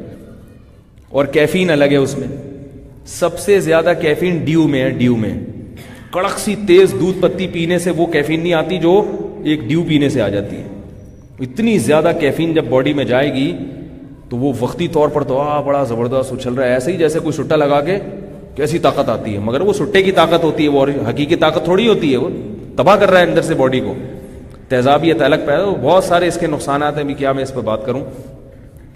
تو وہ ڈاکٹر صاحب نے کیا کہا کہ بچے پر 6 مہینے بالکل پابندی لگا دو، باہر سے کچھ نہیں خرید کے کھلانا سوائے پھل فروٹ کے، وہ تو قدرتی چیزیں۔ ایسا ہی کیا، 6 مہینے بچہ الحمدللہ بالکل کہہ رہے ہیں۔ پھر جب مصیبت آتی تھی نا، بچہ دوسرے بچوں کو دیکھتا تھا تو ہم نے گھر میں اس کے لیے بسکٹ بنانا شروع کر دیے، گھر میں اس کے لیے دودھ کی کوئی کھیر ویر بنانا شروع کر دی، باہر سے چاکلیٹ نہیں لیتے تھے۔ الحمدللہ 6 مہینے میں بچہ بالکل نارمل ہو گیا۔ تو بچے کو جو ہے نا، میں ایک خوراک کا شیڈول بتا دوں آپ کو، بچے کو وہ کھلا لیا کریں، خواتین بھی بیان سنتی ہیں نا، اور یہ ہوائی نہیں، میں نے 6 مہینے اپنے 2 بچوں کو خود پالا ہے، صرف تجربہ کرنے کے لیے کہ 6 مہینے ان کو کوئی صرف وہ کھائیں گے جو میں کھلاؤں گا۔ یہ تجربہ بھی ہم کر چکے ہیں کہ 6 مہینے بچوں کو میں نے کہا کہ وہ کھائیں گے جو، بڑی مصیبت، یہ بہت مشکل ہوتا ہے، خواتین سے لڑ نہیں سکتے آپ، اور زیادہ اس میں حکیم بھی بننے کی کوشش نہ کریں، تھوڑا بہت، اب اتنا نہیں گھر میں جا کے بالکل وہ ایک دم اس کو وہ بنا دیں، آپ شرعی حکومت نافذ کر دیں۔ بعض لوگ گھر جا کے خواتین سے پھڈے شروع کرتے ہیں، بسکٹ کیوں ہے اس کے ہاتھ میں، پٹا، اب اتنا بھی فری ہونے کی معاشرے میں جو چیز چل رہی ہے تو تھوڑا سا کمپرومائز کرنا پڑتا ہے۔ میں تو آپ کو بتا رہا ہوں کہ اصل یہ ہے، باقی گھر میں جا کے ایک دم سے اس کو نافذ کر دینا یا بیوی سے لڑنا شروع کر دینا، یہ بڑی ٹینشن کی بات ہوتی ہے۔ تو وہ تھوڑا بہت بیگم کو ورک شاپ کروائیں ایسی صحت کے حوالے سے، یا یوٹیوب پہ ویڈیوز دکھائیں جس میں پتا ہو کہ یہ کیا کیا نقصانات ہیں، ذہن بنائیں اس کا، ورنہ وہ نہیں ہو سکتا، پھر معاملہ خراب، بچے کی صحت ٹھیک ہو جائے گی، آپ ٹینشن سے بیمار ہو جائیں گے تھوڑے دنوں میں، پھر آپ پہ دھبا بھی لگ جائے گا فنڈامنٹلسٹ کا۔ تو میں نے 6 مہینے تجربے کیا، اس کے بعد میرے بھی اعصاب ڈھیلے ہو گئے، میں نے کہا کھا لے یار جا کے جو مرضی۔ اب وہ ہمارے بچے بھی پاپڑ کھا رہے ہوتے ہیں، پھر کھانس رہے ہوتے ہیں، تو وہ کیا کریں، نہیں کنٹرول ہوتا۔ لیکن علم تو ہونا چاہیے نا، تاکہ مکمل نہ چھوڑ سکے تو کچھ تو ہونا۔ تو ہم نے بھی 6 مہینے کرا، اس کے بعد ہم بھی ڈھیلے ہو گئے، اب کیا کریں، ساری دنیا کے بچے پاپڑ کھا رہے ہیں، ہمارا بچہ کہے گا، ہم ان کو کہیں نہیں بیٹا وہ کھاؤ، شکرکندی کھاؤ تو وہ ویسے ذہنی مریض بن جائے گا، ویسے ٹینشن سے ہی ہو جائے گا۔ تو 6 مہینے میں نے اپنے 2 بیٹوں کو کیا کھلایا، ایک تھا 5 سال کا، ایک تقریباً 3 سال کا ہوگا۔ روٹی میں صبح دیسی گھی لگا دیا اور شہد لگا دیا، صبح کھلا دیا ان کو، اور دوپہر کو بھی ایک روٹی کھلا دی، اگر کھائی انہوں نے تو کھائی، نہیں تو آدھی کھا لی. رات کو بھی ایک روٹی کھلا دی، ایک ابلا ہوا انڈا کھلا دیا، اور کبھی ایک کپ دودھ پلایا، کبھی نہیں پلایا. بس نہیں آ رہی بات. ہاں وہ کبھی ایسا ہوا کہ ان کو شہد کے بجائے شہد سے دل بھر گیا ان کا، تو کبھی شوربے میں روٹی ڈال کے کھلا دی، گوشت کے شوربے میں، یہ تھوڑا بہت. لیکن روٹی کے علاوہ ڈبل روٹی نہیں، بریڈ نہیں. ڈبل روٹی بیمار کرتی ہے، اس میں توانائی نہیں ہے، بیماری زیادہ ہے. روٹی کھلائیے، ڈبل روٹی نہیں. چاول بہت کم، بہت کم، کبھی کبھار روٹی کو فوکس کیا، اور شہد اور دیسی گھی جو ہے رول بنا کے نا بچے کو پکڑا دیں. بچہ ایسے تمیز سے بیٹھ کے نہیں کھاتا جیسے ہم بیٹھ کے کھا رہے ہیں، وہ نہیں کھائے گا تمیز سے. اس کو رول بنا کے آپ نے پکڑا دیے، چلو کھیلو اور کھاؤ. بس یہ نگرانی کہ یہ روٹی اس کے پیٹ میں اترنی چاہیے، یہ کھائیے کہ نہیں کھائیے اسے. تو میں آپ کو یقین سے بتاؤں 6 مہینے میں پوری سردیاں آ کے گزری ہیں، ایک کھانسی بھی نہیں ہوئی ہے. ورنہ سردیاں جب شروع ہوتی ہیں تو ہر ایک کھانسنا شروع کرتا ہے، ہر ایک بیمار ہوتا ہے. اور وہ بچے ہر وقت بیمار رہتے تھے، کبھی پوٹیاں لگی ہوئی ہیں، کبھی نزلہ ہو رہا ہے، کبھی بخار ہو رہا ہے. اور جس دن یعنی 6 مہینے میں صرف ایک دن بہت زیادہ سردی تھی تو ایک بچے کو ہلکا ہلکا زکام شروع ہوا، تو میں نے یہ جو بنفشہ شہتوت ہے نا، گرم پانی میں 2 چمچے ڈال کے رات کو سونے سے پہلے پلا دیا، صبح وہ بھی ٹھیک. 6 مہینے تک کچھ بھی نہیں ہوا، کچھ بھی نہیں ہوا، بالکل فٹ فاٹ، ایک کھانسی نہیں، کوئی پھنسی نہیں، کوئی دانہ نہیں، پیٹ خراب نہیں، بہترین صحت الحمدللہ. 6 مہینے کے بعد پرہیز توڑا، جس دن پرہیز ٹوٹا اسی دن بیمار ہو گئے. نہیں آ رہی بات. اس سے بڑی کیا دلیل ہوگی؟ یہ پرہیز کیا توڑا تھا؟ دکان سے بسکٹ لے کے کھلا دیے ان کو، یہ پرہیز توڑا ہے. 2-4 دن کے بعد ان کو میں نے کوکا کولا پلا دی تھوڑی سی، میں نے کہا چلو پی تو چلتا ہے. بخار ہو گیا، اتنا تیز بخار ہوا ہے کہ ایسے کانپ رہا تھا. تو یہ ہے بازار کی چیزوں میں اور گھر کی چیزوں میں فرق. اور مزید طاقتور بنانا چاہتے ہو تو رات کو کھجور دودھ میں بھگو دو، صبح کھا لو. پھر بھی اگر طاقت نہ آئے نا تو پھر آپ کے اندر پولیس بھی طاقت نہیں لا سکتی، یہ بتا دوں آپ. کھجور کو گرم دودھ میں رات کو بھگو کے صبح ناشتے میں بچوں کو کھلا دیا کرو. خدا کی قسم اگر پھر بھی طاقت نہیں آ رہی تو یہ یا تو پلاسٹک کا کھجور ہے یا یہ دودھ نہیں ہے. نہیں آ رہی. کھجور ایسی پاورفل چیز ہے، آئرن بھی، دنیا کا کوئی وائٹامن ایسا نہیں ہے جو کھجور میں نہ ہو. اور دودھ بھی مل گیا اس کے ساتھ. دودھ کا خرچہ اگر نہیں ہے آپ کے پاس، غریب ہو، تو کھجور کو پانی میں بھگو دو، وہ شربت پلا دو صبح بچوں کو. اتنی طاقتور چیز ہے، مگر والدین نہیں کرتے. ڈاکٹروں پہ اڑا دیں گے، اس کی صحت کا بیڑا غرق کر دیں گے. ڈاکٹروں پہ خرچہ، ٹیکے لگ رہے ہیں، پتہ نہیں کیا کیا اس کا بیچارے کا کچومڑا بنا دیتے ہیں اینٹی بایوٹک کھلا کھلا کے. ایک بیماری ٹھیک کرتے ہیں دوسری پیدا ہو جاتی ہے. اینٹی بایوٹک کھلائی تو پھر پیٹ خراب ہو گیا، پیٹ کی دوائیں چل رہی ہیں اس کی، تو ایک مصیبت. پھر وہ ریزسٹنٹ پاور ہی ختم ہو جاتی ہے جوان ہو کر. پھر وہ باقاعدہ ٹیبلٹ پہ آ جاتا ہے، گولیوں پہ آ جاتا ہے وہ. اب گولیوں کے بغیر چلے گا نہیں وہ. تو اگر اس کو تمیز سے تھوڑا سا خرچہ بھی کم ہوگا. ہمارے ایک رشتے دار ہیں، وہ کیا کرتے ہیں، جو بالکل وہ تو اس سے بھی آگے ہیں اور بڑی کھاتی پیتی فیملی ہے. میں اس لیے کہہ رہا ہوں کہ لاکھوں پتی لوگ ہیں، اس لیے کہہ رہا ہوں کہ آپ یہ نہ سمجھیں کہ وہ اپنا خرچہ بچا رہے ہوں گے. لاکھوں پتی ہیں وہ، سارے بچے باہر ہیں ان کے اور سب کمانے والے. وہ کیا کرتے ہیں، اپنے گھر میں انہوں نے قانون بنایا ہوا ہے کہ بچوں کو باہر سے کچھ نہیں کھلائیں گے.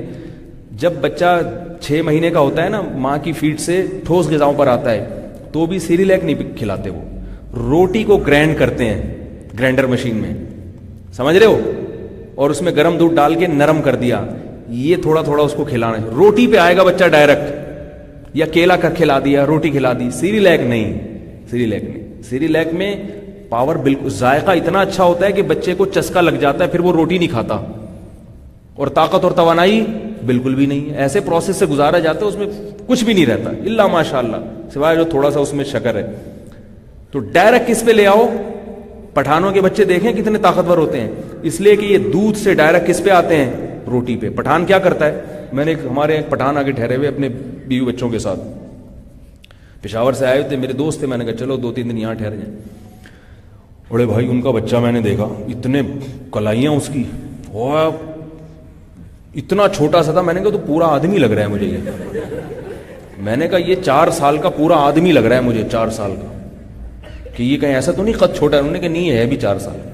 اتنا مضبوط.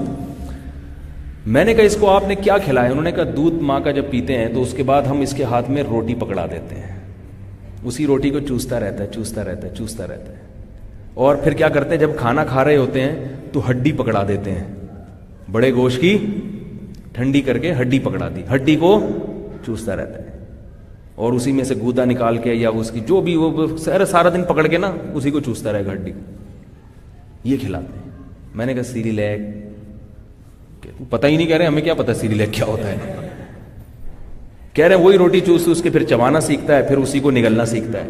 اور ہمارے ہاں کراچی میں پنجاب میں بچوں کو کھلانا کتنا مشکل کام ہے. کھانے پہ بٹھائیں بیٹا کھا لے, منتیں مانتی ہیں عورتیں, اللہ 2 رکعت نفل پڑھوں گی اگر آج یہ چاول کھا لے گا. کھاتے ہی نہیں ہیں بچے, اس کو چاکلیٹوں اور ان کی سیریلیک کی عادت پڑ گئی ہے. یا اللہ میں 1 مہینے کے روزے رکھوں گی اگر آج اس نے کھانا ٹائم پہ کھا لیا. کھاتا ہی نہیں ہے وہ. یہ تیل میں تلے ہوئے چپس بھی, تیل بھی بچوں کا بیڑا غرق کر دیتا ہے. تیل جو ہے نا, تیل والی چیزیں, دیسی گھی کھلاؤ بچوں کو, پکائے بغیر. دیسی گھی اگر پکا لیا تو وہ بھی نقصان دیتا ہے, پکائے بغیر جو دیسی گھی ہے نا وہ. تو ہمارے بچے تو ایسے ہوتے ہیں نا آج کل پاکستان میں کہ وہ کھا ہی نہیں رہے. اور اس پٹھان کے بچے کو میں نے دیکھا, ہم کھا رہے ہیں سامنے سے پوری روٹی اٹھا کے بھاگ گیا, ایسے کر کے کھا رہا ہے, خالی روٹی کھا گیا بغیر سالن کے. گندم میں تو بڑی طاقت اللہ نے رکھی ہے. میں نے کہا یار, اور وہ خود بھی ایسا ہی تھا, وہ جاندار ماشاءاللہ. کہہ رہے ہم لوگ نہیں, یہ سیریلیک کیا ہوتا ہے, یہ تو کچھ بھی نہیں, پھل بھی نہیں کھلاتے. کہہ رہے ہمارے پاس پیسے کہاں ہیں پھل کھلانے کے, غریب لوگ ہیں, ہم تو ایسے ہی چلا رہے ہیں. وہ روٹی کھا کے, اللہ تعالیٰ نے آپ کو, اللہ نے پیسے دیے تو پھل بھی کھائیں, بچوں کو بھی ضرور کھلائیں. نہیں دیے تو یقین کر لیں صرف روٹی سے ساری جسمانی ضرورتیں اللہ پوری کرتا ہے. صرف گندم میں اللہ نے ایسی طاقت رکھی ہے, سب کچھ ہے گندم کے اندر. میرا ایک بیان ہے گندم کی روٹی, ضرور سنیں وہ. تو کہاں سے کہاں بات چلی گئی. تو میں یہ عرض کر رہا تھا, آپ صلی اللہ علیہ وسلم نے فرمایا رجل قلبہ معلق بالمساجد. پھر بھی گھر جا کے زیادہ سختی نہیں کرنا, بسکٹوں کو دائرہ اسلام سے ہی خارج کر دیا, جو بسکٹ کھائے گا وہ دائرہ اسلام سے. تھوڑا سا ماحول معاشرے کی رعایت کرنی پڑتی ہے. اگر میاں بیوی دونوں کا ذہن میچ کرتا ہوں نا, پھر بڑا اچھا کام ہو جاتا ہے. ہوتا یہ ہے کہ یا تو عورت کا ذہن بن جاتا ہے, شوہر کا نہیں بنتا, شوہر کا بن جاتا ہے تو بیوی کا نہیں بنتا, تو پھر پھڈے بازی ہوتی ہیں, پھر درمیانی راستہ اختیار کرنا پڑتا ہے انسان کو. تو آپ صلی اللہ علیہ وسلم نے کیا فرمایا, رجل قلبہ معلق بالمساجد, وہ شخص جس کا دل مسجد میں اٹکا ہوا ہو. تو بہت بڑے, اب سوال پیدا ہوتا ہے اٹکے گا کیسے. تو بھائی اٹکے گا ایسے, ایک تو آخرت کا سوچنا چاہیے کہ ہمیں یہ دنیا ایک دن چھوڑ کر جانا ہے, یہ آل اولاد یہی ہمیں کل قبر میں اتاریں گے, تو ان سے محبت بھی اللہ سے محبت کے بعد ہونی چاہیے, یہی ہمیں قبر میں اتاریں گے کل, یہ بزنس, یہ بنگلہ. اور دوسری بات یہ کہ نفلی عبادت زیادہ کرنی چاہیے. جس چیز کا دل نہ چاہ رہا ہو وہ کام اگر کرنا شروع کر دیں تو آہستہ آہستہ دل چاہنا بھی شروع ہو جاتا ہے. انسان کی فطرت ہے, جس چیز سے کراہت ہے نا کام زیادہ سے زیادہ کرو. دیکھو جو شراب پیتے ہیں پہلی دفعہ میں تھوڑی اچھی لگتی ہے ان کو, کتنی غلیظ اور گندی بدبودار چیز ہے. تو جب اس کے عادی بن سکتے ہیں تو نماز اتنی میٹھی مزیدار اور عبادت ایسی مزیدار چیز ہے, اس کی لت کیوں نہیں پڑے گی, اس کی عادت کیوں نہیں پڑے گی. تو ایک دفعہ ہمت کر کے کثرت سے عبادت کر لی جائے تو عبادت سے وحشت ختم ہو جاتی ہے, پھر عبادت میں لطف آنا شروع ہو جاتا ہے. لیکن اگر لطف نہیں بھی آئے ساری زندگی تو ٹینشن نہیں لینی ہے, سمجھ رہے ہو, کیونکہ لوگ پھر فون کرتے ہیں ہمیں مزہ ہی نہیں آ رہا عبادت میں, کیا کریں. تو کوئی بات نہیں یار, نہیں آ رہا تو جب کسی کام کا دل نہ کر رہا ہو اور وہ کام کیا جائے تو دگنا اجر ملتا ہے. آپ صلی اللہ علیہ وسلم نے فرمایا جس کو قرآن جو تلاوت کر سکتا ہے اچھی طرح سے, وہ قیامت کے دن فرشتوں کے ساتھ ہوگا. وہ فرشتے جو اللہ کے خاص مقرب ہیں, اور جو بیچارہ اٹک اٹک کے پڑھتا ہے قرآن تو اس کو تلاوت میں دگنا اجر ملتا ہے, ایک تلاوت کا اور ایک جو ٹینشن ہو رہی ہے اس کو پڑھنے میں. تو اگر نماز میں دل نہیں لگ رہا تو بھی نماز پڑھو, اس کا اپنا مزہ ہے بھائی, دل نہیں لگ رہا. اور یہ بھی ذہن میں رکھیں کہ نماز پڑھنے کا دل نہیں چاہ رہا, یہ ایک الگ کیفیت ہے. اور ایک دل تو چاہ رہا ہے مگر نماز جب نیت باندھتے ہیں تو پھر دماغ غائب ہو جاتا ہے. کیونکہ جب آپ کاروبار بھی کرو گے, سارا دن آلو پیاز ٹماٹر بیچ رہے ہیں, سارا دن باس سے لڑ رہے ہیں یا خود باس بن کے امپلائز کو, تو جب ظہر کی نیت باندھو گے تو پھر دماغ میں وہی آنا شروع ہو جائے گا نا, تو ٹینشن لینے کا نہیں ہے. یہ انسان کی فطرت ہے.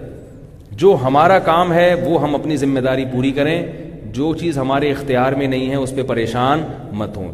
ایک ملفوظ سنا کے بات ختم کرتا ہوں. حضرت مولانا عاشق الہی صاحب رحمہ اللہ تعالی، ان سے کسی نے پوچھا کہ حضرت نماز میں دل نہیں لگتا، سجدے میں مزہ نہیں آتا، سجدے میں جاتا ہوں تو بھی دماغ سر اللہ کے سامنے رکھا ہوا ہے مگر خیالات ادھر ادھر، کوشش کرتا ہوں پھر بھی خیال، کیسا بیکار سجدہ ہو گیا یہ تو انہوں نے فرمایا کہ اچھا یہ اگر بیکار ہے تو یہ والا سجدہ مجھے کر سکتے ہو تم. کتنا زبردست جواب دی کہ یہ اگر بیکار سجدہ ہے یا یہ نماز بیکار ہے تو میری طرف رخ کر کے پڑھ سکتے ہو یا یہ سجدہ مجھے کر سکتے ہو. اس نے کہا یہ کیسے ہو سکتا ہے؟ فرمایا اس کا مطلب یہ اتنا قیمتی سجدہ ہے کہ یہ صرف کس کے سامنے ہو سکتا ہے؟ اگر بیکار چیز ہوتی تو مجھے دے دیتے نا یہ سجدہ. پتہ ہے کہ اس کی قیمت کا، یہ والا سر جھکے گا چاہے بغیر خیال کے بھی جھکے تو کس کے سامنے جھکے گا؟ اللہ. یہ والی ہاتھ مان کے جب ہم کھڑے ہوں گے تو بے شک ہمارا دماغ کہیں ہو پھر بھی ہم کس کے سامنے کھڑے ہوں گے؟ صرف اللہ کے سامنے. مخلوق کے سامنے 2 نمبری سجدہ بھی نہیں کر سکتے. تو اس کا مطلب سجدہ یہ 1 نمبر ہی ہے. ہاں دماغ نہیں لگ رہا وہ تو اپنے اختیار میں نہیں ہے نا. تو اس لیے ٹینشن نہیں لینے کی، ٹینشن ہے پہلی مارکیٹ میں بہت ہیں، اوپر سے یہ ٹینشن بھی لے لے آدمی. تو یہ نماز پڑھے، فرائض واجبات پورا کرے. اور اگر یہ کیفیت پیدا ہو جاتی ہے کہ دل مسجد میں اٹک جاتا ہے، ایسے لوگ الحمدللہ موجود ہیں کہ ان کو مسجد میں زیادہ لطف آتا ہے، دل ہی نہیں چاہتا مسجد. اور مسجد میں مزہ آنے کا مطلب، لطف کا مطلب نماز سے پہلے پہنچ جائیں. بعض لوگوں کا معمول ہے ادھر اذان ہوئی ادھر مسجد میں پہنچ گئے، پہلی صف میں کھڑے ہو کر سنتیں پڑھنا، نوافل پڑھنا، سنتیں پڑھنا شروع کر دیتے ہیں. آپ صلی اللہ علیہ وسلم نے فرمایا جو لوگ نماز میں پہل کرتے ہیں قیامت کے دن وہ مقرب فرشتوں کے ساتھ ہوں گے، جو اللہ کے خاص دربار میں آگے بیٹھنے والے فرشتے ہیں نا، تو یہ لوگ بھی اللہ ان کو آگے بٹھائے گا. اللہ کہے گا جب دنیا میں میرا دربار لگتا تھا تو یہ سب سے پہلے آتے تھے، جب آخرت میں میدان حشر میں دربار لگے گا تو یہ لوگ بھی سب سے آگے بیٹھیں گے. تو یہ اللہ تعالیٰ ہم سب کے میں یہ والی کیفیت پیدا فرما دے. سوالات ہیں تو بتا دیں. فیس بک پہ لوگ سوال نہ پوچھیں بھائی، لوگ سوال پھر پوچھنا شروع کرتے کیونکہ اتنا ٹائم نہیں ہے، بہت زیادہ سوال ہو جاتے ہیں، پھر وہ بات سنتے نہیں ہیں اور سوالات میں لگے رہتے ہیں. تو یہ اس دفعہ میں یہ پرچیاں کا جواب دے رہا ہوں، اگلے ہفتے پھر میں فیس بک والوں کے جو سوالات ہیں ان کا جواب دے دوں گا. داڑھی اگر اس کی سیٹنگ کروائے اور ایک مٹھی سے تھوڑی چھوٹی ہو جائے تو گناہ ہوگا؟ جی بہت سخت گناہ ہے. یہ سیٹنگ نہیں ہے، یہ آؤٹنگ ہے. یہ اگر کسی عورت پر اس کا شوہر ظلم کرتا ہو اور نان نفقہ بھی ادا نہ کرتا ہو صحیح طرح سے، تو وہ عورت عدالت کے ذریعے طلاق لینا چاہے، اس کا شوہر چھپ جائے طلاق نہ دے اور عدالت آخری تاریخ کو خود طلاق دے تو کیا طلاق ہو جائے گی؟ عورت گواہوں سے ثابت کرے کہ میرے جو واجب حقوق ہیں وہ بھی ادا نہیں. ایک نان نفقہ وہ ہوتا ہے جو آج خواتین مانگ رہی ہوتی ہیں، ایک نان نفقہ ہوتا ہے جو شریعت نے شوہر پر لازم کیا ہے. تو وہ نان نفقہ جو لازم ہے، جو واجب ہے، وہ بھی اگر نہیں دے رہا شوہر، پھر عورت نے عدالت میں کیس کیا اور گواہوں سے ثابت بھی کیا اور پھر شوہر کو عدالت نے بلایا اور شوہر عدالت میں نہیں آیا اور نان نفقہ دینے کے لیے بھی تیار نہیں ہوا، تو ایسی صورت میں بعض علماء کہتے ہیں کہ پھر عدالت کا فیصلہ پھر بھی معتبر نہیں ہے. لیکن دارالعلوم کورنگی کی رائے یہ ہے اور ہمارا رجحان بھی اسی طرف ہے کہ ایسی صورت میں عدالت کا خلا معتبر ہو جائے گا، کیونکہ شوہر اس کے باوجود بھی عدالت میں نہیں آ رہا تو یہ نہ آنا اس کی علامت ہے کہ اس نے الزامات کو تسلیم کر لیا ہے.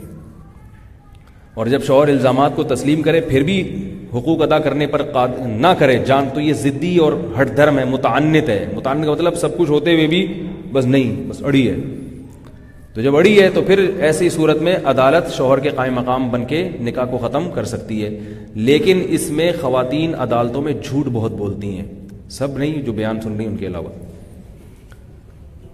بس کہیں جو ہے نا پسند نہیں آ رہا تو جا کے کیونکہ جب عدالت میں جائیں گی نا خاتون تو وکیل نے پہلے سے الزامات کی فہرست وہ ٹائپ کر کے رکھے ہوئے ہوتے ہیں.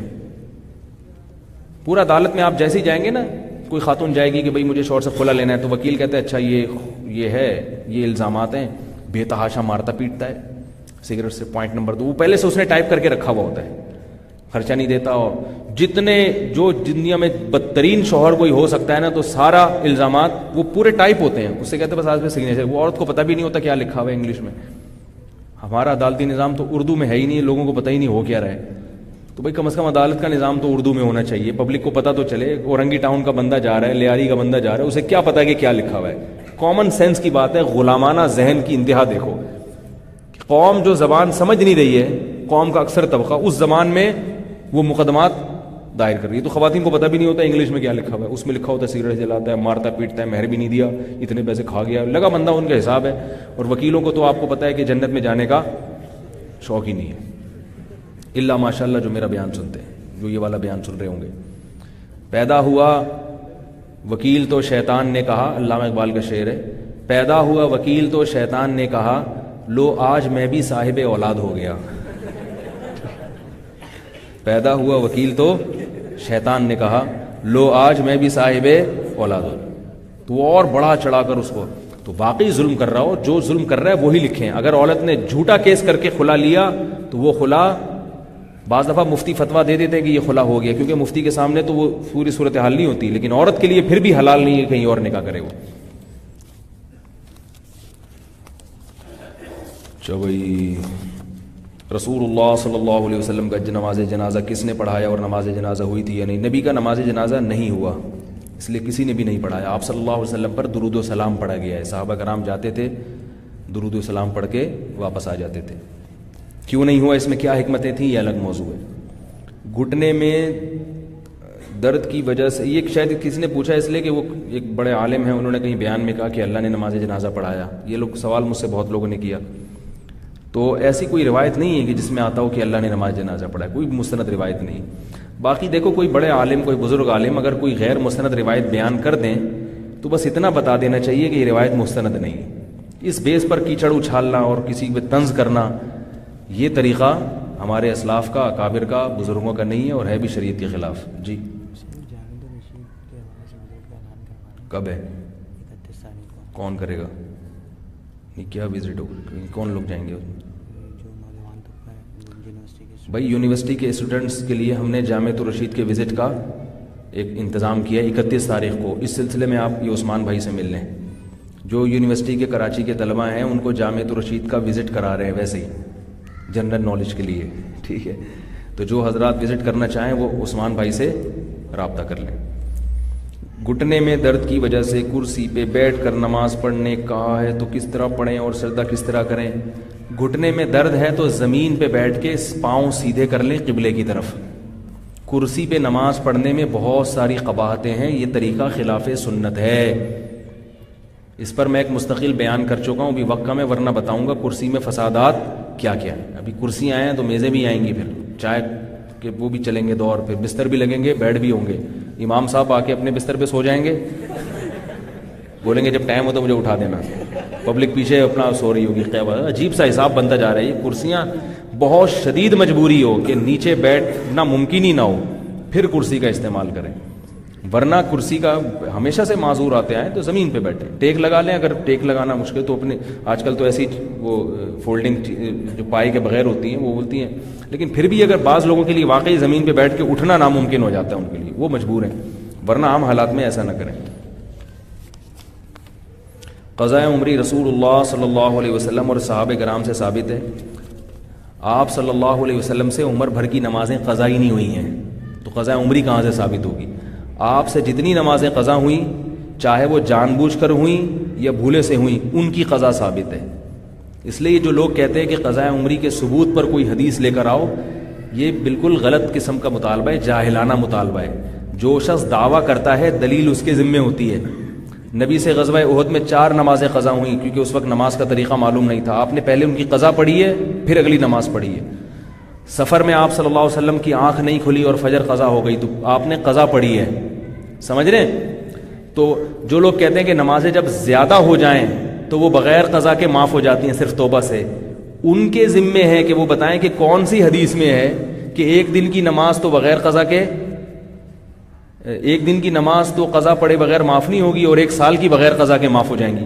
تو نماز جو یہ دعویٰ کر رہے ہیں نا کہ نماز قضا کیے بغیر معاف ہو جاتی ہے, ان کے ذمے ہے کہ وہ حدیث پیش کریں.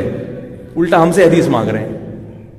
حدیث میں آتا ہے البینۃ علی المدعی, جو شخص دعویٰ کرتا ہے دلیل اس کے ذمے ہوتی ہے. بہرحال یہ میں نے ابھی موضوع میں اس پر ایک ڈیٹیل میں بیان کر چکا ہوں قضاء عمری پر, تو یہ میرا کلپ بنا کے نہ ڈال دیں, ادھوری بات ہے یہ, کیونکہ تو اس پر میں بیان کر چکا ہوں. آپ نیٹ پہ لکھیں گے قضاء عمری اور میرا نام لکھیں گے تو پورا ایک 15 منٹ کا بیان آ جائے گا, اس میں میں نے تفصیلی دلائل دی ہیں. سمجھ رہے ہو؟ تو جو آپ سے کہنا قضاء عمری کا ثبوت بتاؤ, تو ان سے کہیں کہ نماز بغیر قضا کے بھی معاف ہو جاتی ہے, اس کا ثبوت بتاؤ. کون سی حدیث سے ثابت ہے؟ کیسے آپ نے فتویٰ دے دیا کہ 10 سال کی نمازیں اگر آپ کے ذمے ہیں تو بغیر پڑھے معاف ہو جائیں گی؟ اس کے کسی حدیث سے ثبوت دکھاؤ. دیکھو میں نے آپ سے 10,000 روپے لیے، 10,000 روپے لیے، اب میں پی گیا، میں واپس نہیں کر رہا ہے بھائی. آپ میرے پاس آئے اور کہنے لگے آپ نے مفتی صاحب 10,000 روپے مجھ سے لیے تھے. ٹھیک ہے، میں نے اقرار کیا ہاں لیے تھے. اب میں کہہ رہا ہوں کہ میں نے واپس کر دیے، آپ کہہ رہے ہیں واپس نہیں کیے. تو میں کہہ رہا ہوں کوئی دلیل، کوئی گواہ لے کر آؤ کہ میں نے واپس نہیں کیے. تو لا سکتے ہیں گواہ؟ یہ کہیں گے کہ آپ گواہ لے کر آئیں کہ کس کے سامنے واپس کیے آپ نے. تو بھائی دلیل کس سے دلیل کا مطالبہ کیا جاتا ہے؟ یہ بھی تو پہلے فیصلہ کرنا پڑے گا نا، دلیل کس کے ذمے ہے. میں نے آپ سے کہا کہ آپ نے میرے 1 لاکھ روپے کھائے ہیں، آپ کہہ رہے ہو میں نے تو نہیں لیے. بھائی آپ سے لیے ہی نہیں. میں کہہ رہا ہوں نہیں لیے ہیں، آپ کہہ رہے ہو نہیں لیے. میں کہہ رہا ہوں اچھا کوئی گواہ لے کر آؤ کہ آپ نے نہیں لیے. تو لا سکتا ہے گواہ اس پر؟ ابے گواہ میرے ذمے ہوں گے نا، دلیل میرے ذمے ہوگی کہ میں ثابت کروں تم نے لیے ہیں. تو جو دعویٰ کرتا ہے دلیل اس کے ذمے ہوتی ہے. آئی بات سمجھ میں؟ تو جو لوگ یہ دعویٰ کرتے ہیں، حدیث سے تو یہ بھی ثابت ہے کہ نماز قضا ہوئی تو آپ نے قضا پڑھی ہے، پھر معاف ہوئی ہے. روزہ فرض عبادت ہے نماز کی طرح. کہیں بھی قرآن میں جب بھی آتا ہے کہ روزہ چھوڑو گے فعدۃ من ایام اخر، سفر میں بیماری میں روزہ چھوٹ گیا، تو قرآن کیا کہہ رہا ہے؟ بعد میں رکھنا پڑے گا. تو اب آپ نے نمازیں چھوڑ دیں. لوگ کہتے ہیں اتنے سال کی نمازیں اللہ غفور رحیم میں معاف کر دے گا. تو کہاں سے یہ حدیث میں کہاں آتا ہے کہ اللہ غفور رحیم اس معنی میں ہے کہ بغیر قضا کے معاف کر دے گا؟ کہاں ہے؟ کون سی حدیث میں آتا ہے؟ تو دعویٰ آپ کے ذمے ہے جو یہ کہتے ہیں. اور بعض لوگ کہتے ہیں اس میں حرج ہے اور دین میں تنگی نہیں ہے. تو حرج جب ہوتا ہے جب ہم کہتے ہیں 10 سال کی نمازیں ایک دن میں پڑھو، پھر حرج ہوتا ہے. 10 سال کی نمازیں اگر 10 سال میں پڑھنے کا حکم دیا جا رہا ہے پھر حرج تھوڑی ہے. کیسے سمجھائیں یار؟ بعض لوگ کہتے ہیں یار اس کو 20 سال کی نمازوں کا قضا کا حکم دینا، 30 سال کی، وہ تو بڑا مشکل کام ہے. مشکل جب ہے جب 30 سال کی نمازیں ہم اس سے کیا کہیں کہ ایک دن میں پڑھو. فقہاء نے لکھا ہے کہ 24 گھنٹے میں ایک دن کی بھی قضا کر لے گا تو اللہ کی رحمت سے امید ہے کہ انشاءاللہ معاف ہو جائے گا. تو اس لیے یہ، اور اس پر چاروں ائمہ کا اتفاق ہے. علامہ ابن تیمیہ رحمہ اللہ بھی قضائے عمری کے قائل ہیں. سعودی عرب کے جو شیخ بن باز رحمہ اللہ تعالیٰ تھے، ان سے پہلے پوری دنیا میں کوئی بھی اس کا قائل نہیں تھا کہ قضائے عمری معاف ہے. کوئی بھی قائل، اس پر پوری امت کا صدیوں سے اجماع چلا آ رہا ہے. کوئی ایک فتویٰ بھی نہیں دکھا سکتے. سعودیہ کے مفتی اعظم بن باز نے یہ فتویٰ دیا تھا کہ نماز کی قضا ضروری نہیں ہے، اور وہ فتویٰ بھی اس بیس پہ دیا تھا کہ امام احمد ابن حنبل کا مذہب یہ ہے کہ نماز چھوڑنے سے انسان کافر ہو جاتا ہے. وہ فرماتے ہیں جب کافر ہو گیا تو جتنی نمازیں مزید قضا ہوں گی وہ تو اس پر لازم ہی نہیں تھی کافر ہونے کی وجہ سے. وہ بھی اس بیس پہ قائل ہیں. کیسے سمجھائیں یار؟ اس وجہ سے وہ کہتے ہیں کہ امام احمد بن حنبل کا بھی ایک قول یہ کہ قضاء عمری نہیں ہے. اس کی وجہ بھی یہ ہے کہ وہ کہتے ہیں جب جان کر نماز چھوڑ دی تو دائرہ اسلام سے خارج ہو گیا. جب خارج ہو گیا تو اب ساری نمازیں کفر کی حالت میں ہیں. تو کافر جب مسلمان ہوتا ہے تو پچھلی نمازیں تھوڑی پڑھتا ہے وہ، کیونکہ واجب ہی نہیں تھی. تو اگر آپ اس قول کو لیتے ہو پھر آپ کہہ سکتے ہو کہ قضاء عمری نہیں ہے. لیکن اس قول کو لینے میں ایک مشکل میں پھنس جاؤ گے، کیونکہ امام احمد بن حنبل کے نزدیک یا سعودیہ کے شیخ بن باز کے نزدیک نماز چھوڑنے سے جیسے کافر ہوتا ہے قضاء عمری واجب نہیں ہوتی، تو نکاح بھی ٹوٹ جاتا ہے. اس حال میں مر گئے تو مسلمانوں کے قبرستان میں اس کو دفنانا بھی جائز نہیں ہے. اس قول کو تو یہاں کوئی بھی نہیں مانتا. تو یہ کیا بات ہے کسی کے آدھے قول کو لے رہے ہو اور آدھے کو چھوڑ رہے ہو؟ اس لیے نماز روزے سے زیادہ فرض ہے. تو نمازیں اگر آپ کے ذمہ قضا ہو گئی ہیں تو تمام ائمہ کا، چاروں ائمہ کا، امام احمد کا اگر قول اختلاف ہے تو اس بیس پر ہے.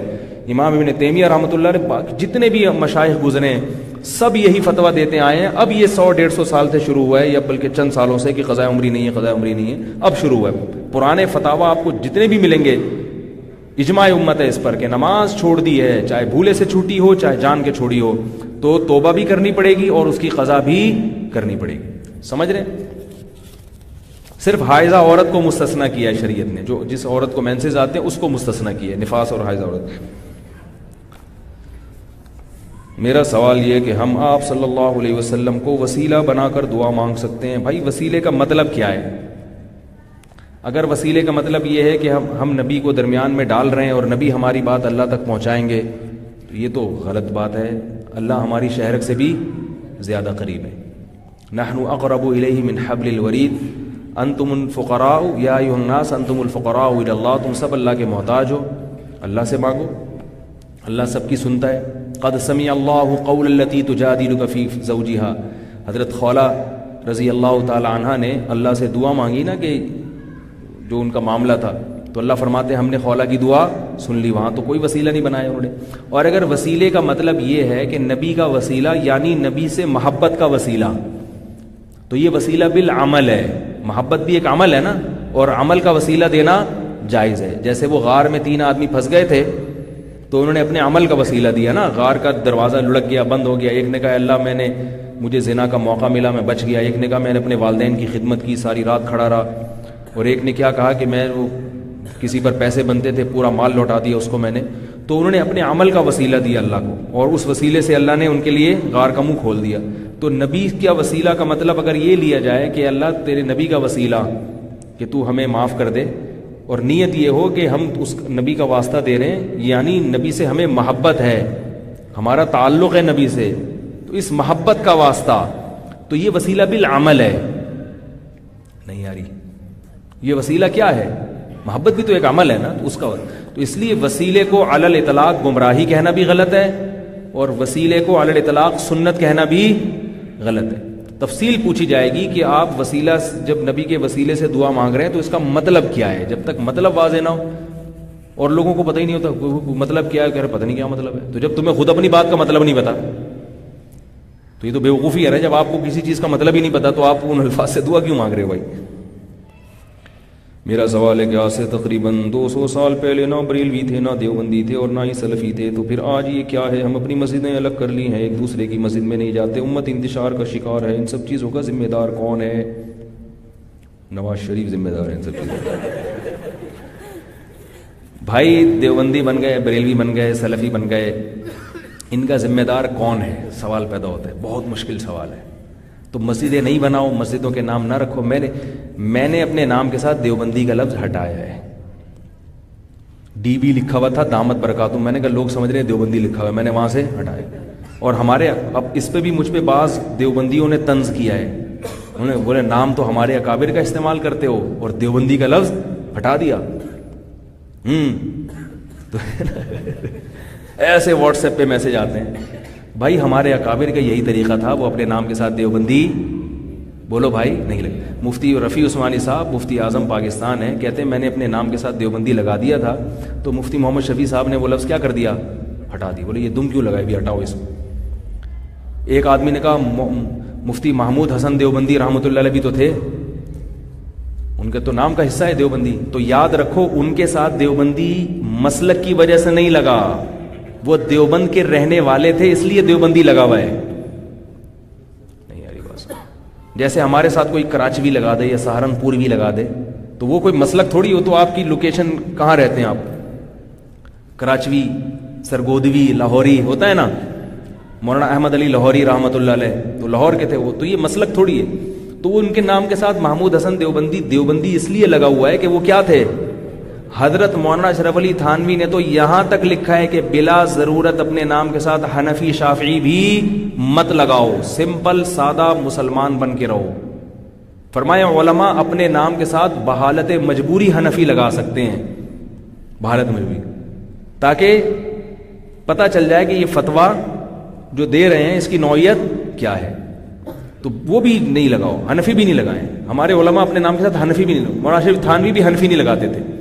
ایک صاحب سے میں نے پوچھا آپ کا نام کیا؟ کہہ رہے فلاں حنفی دیوبندی حیاتی یہ نام ہے۔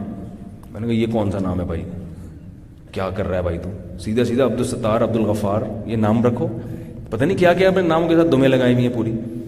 تو نہ اپنے نام کے ساتھ سلفی لگاؤ، ٹھیک ہے، نہ اپنے نام کے ساتھ دیوبندی لگاؤ، نہ اپنے نام کے ساتھ بولو نا بھائی بریلوی، سادہ سادہ سمپل سمپل۔ میں نے اپنی مسجد میں لکھا ہوا ہے کہ دیوبندی حنفی کچھ لکھا ہوا ہے مسجد کے باہر، الفلاحیہ مسجد، بالوں کی مسجد، کوئی اہل حدیث مسجد، کوئی مسجد بریلوی مسجد، کوئی حنفی دیوبندی مسجد۔ سعودی عرب میں دیکھا کوئی اہل حدیث، حالانکہ اختلاف تو ان کے ہاں بھی ہیں۔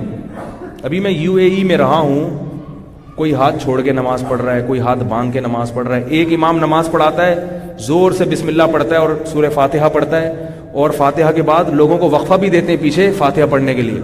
اسی مسجد میں عشاء کی نماز پڑھانے دوسرا امام آئے گا, وہ حنفی ہوگا, وہ بسم اللہ بھی زور سے نہیں پڑھ رہا, وہ فاتحہ کے لیے وقفہ بھی نہیں دے رہا, لیکن اسٹیکر کسی پہ بھی نہیں لگا ہوا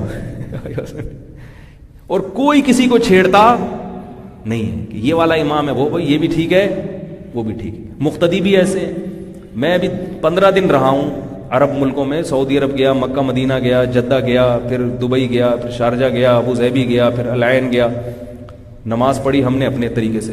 میرے ساتھ کوئی بندہ نماز پڑھ رہا ہے ہاتھ چھوڑ کے, اس کے ساتھ بندہ اگر رفع الیدین کر رہا ہے, 15 دن میں کسی ایک کو بھی کسی قسم کی خارش, بولو بھائی, نہ ہمیں ہوئی, ہوش ہی نہیں ہوتا تھا کون کیا کر رہا ہے. 1-2 دن تو ہمیں جو جیسے کر رہا ہے ٹھیک ہے بھائی. یہ خارش کا جو مرض ہے یہ کہاں ہے؟ پاکستان میں زیادہ ہے. اور اس کے لیے باقاعدہ کچھ مولانا حضرات ہیں جو جن کے پاس بیٹھ کر یہ ٹائٹ قسم کی کیا لگتی ہے, ہر مسلک میں ہوتے ہیں, کسی ایک مسلک کی بات نہیں کر رہا, ہر مسلک میں ہوتے ہیں. ان کو بیٹھ کر آدمی کو بس وہ یہ بھول جاتا ہے یہ ہندو ہے یا مسلمان. کہہ رہے ہندو ہوگا تو کوئی مسئلہ نہیں ہے, اگر دیوبندی ہے تو اہل حدیث نہ ہو, یہ کہیں بریلوی نہ ہو. اس کو اگر وہ بتا دیں نا ہندو ہے, ارے ماشاء اللہ بڑی خوشی ہوئی آپ سے مل کے, ٹھیک ہے بڑی خوشی ہوئی, بتا دو یہ اہل حدیث ہے, 2 نمبر یہ بریلوی بھاڑ میں جائے جہنم میں. اور اسی طرح ان کا بھی یہی معاملہ ہے, یہ حنفی ہے, چھوڑو. تو یہ اختلافات تو ہمیشہ سے چلے آ رہے ہیں. ہاں عقائد کا اختلاف, بدعات کا اختلاف, یہاں معاملہ کیا ہو جاتا ہے, اس میں پھر یہ نہیں ہے کہ شرک اور بدعت تک معاملہ پہنچ جائے تو معاملہ کیا ہے, گڑبڑ ہے. پھر باقی فروعی اختلافات تو چلتے آ رہے ہیں, تو ناموں کے ساتھ یہ دم لگانے کی چندہ ضرورت نہیں ہے. باقی دیوبندی نام پڑا کیوں دیوبندیوں کے لیے, اس پر میں ایک شارٹ کلپ میرا یوٹیوب پہ ہے کہ یہ پبلک خود نام دے دیتی ہے, ٹھیک ہے نا, پبلک خود نام دے دیتی ہے. یہ کہ جو یہ نہیں کرتے اس کو لوگوں نے دیوبندی کہنا شروع کر دیا, جو یہ کرتے ہیں اس کو لوگوں نے بریلوی کہنا. یہ تو لوگوں نے نام دیے ہیں, تو لوگوں پر تو کوئی پابندی نہیں لگا سکتا نا. پھر جب نام دے دیے تو پھر اس کی شارٹ فارم, وہ پورا ایک بیان ہے, میں اب کروں گا تو دوبارہ ہو جائے گا, وہ آپ یوٹیوب پہ سن لیں. کچھ بھی نہیں لگاؤ اپنے نام کے ساتھ, نہ کچھ کوئی لفظ لگانے کی ضرورت نہیں. عشاء کے 4 فرض اور سنت کے بعد سویا جائے اور فجر وقت سے 30 یا 45 منٹ پہلے حسب. اب دیکھو جماعت المسلمین والوں تو انتہا کر دی, وہ اپنے آپ کو مسلم کہتے ہیں. اس کا مطلب ہمارا مذاق اڑا رہے ہیں کہ ہم کیا ہیں, غیر مسلم. یہ کیا بات ہوئی؟ ان کے اپنا باقاعدہ نام جو ہے نا, اللہ نے ہمارا نام مسلمین رکھا ہے تو اردو میں اس کو مسلمان کہتے ہیں. اب وہ کہتے ہیں نہیں, اللہ نے جب عربی میں مسلم رکھا ہے تو آپ مسلمان کیوں کہہ رہے ہو؟ تو ایک سے ایسی میری بات ہوئی, میں نے کہا پھر اللہ نے جو رکھا ہے نا وہ مسلمین رکھا ہے, اور مسلمین یہ آبجیکٹ ہے. جب یہ سبجیکٹ بنے گا نا تو یہ مسلمون ہوگا, مسلمین نہیں ہوگا. تو پھر آپ اپنا نام مسلمون رکھیں. مسلمین بھی اردو میں کہا جاتا ہے, عربی میں یہ لفظ کیا ہے, مسلمون. مسلم کی جمع مسلمون آتی ہے عربی میں, نہیں آ رہی. تو میں نے کہا پھر آپ مسلمون, ہم لوگ مسلمون ہیں, مسلمون. کہہ رہے نہیں اس کو اردو میں مسلمین کہتے ہیں. میں نے کہا پھر مسلم کو اردو میں مسلمان کہتے ہیں. مسلمان ایک ہی چیز ہے. ایسی ایسی فضول چیزوں میں لگے ہوئے. عشاء کے 4 فرض اور 2 سنت کے بعد سویا جائے اور فجر وقت سے 30 یا 45 منٹ پہلے حسب ذائقہ یعنی حسب توفیق اور ہمت نوافل تہجد اور پھر وتر عشاء ادا کر کے دعا مانگ لی جائے. تو کیا طریقہ درست میں کیا بول رہا ہے بھائی؟ عشاء کے 4 فرض 2 سنت کے بعد سویا جائے اور فجر کے وقت سے 30 یا 45 منٹ پہلے تہجد اور عشاء کے وتر ادا کر لے. تو کیا ہے بہترین طریقہ یہی ہے کہ عشاء کے 2 سنت پڑھیں اور وتر کب پڑھیں, رات کے آخری حصے میں تہجد بھی پڑھیں, وتر بھی آخر میں پڑھیں. اجعلوا آخر صلاتکم وترا, حدیث میں آتا ہے اپنی آخری نماز وتر کو بناؤ. تو سب سے افضل یہی ہے, لیکن یقین ہو.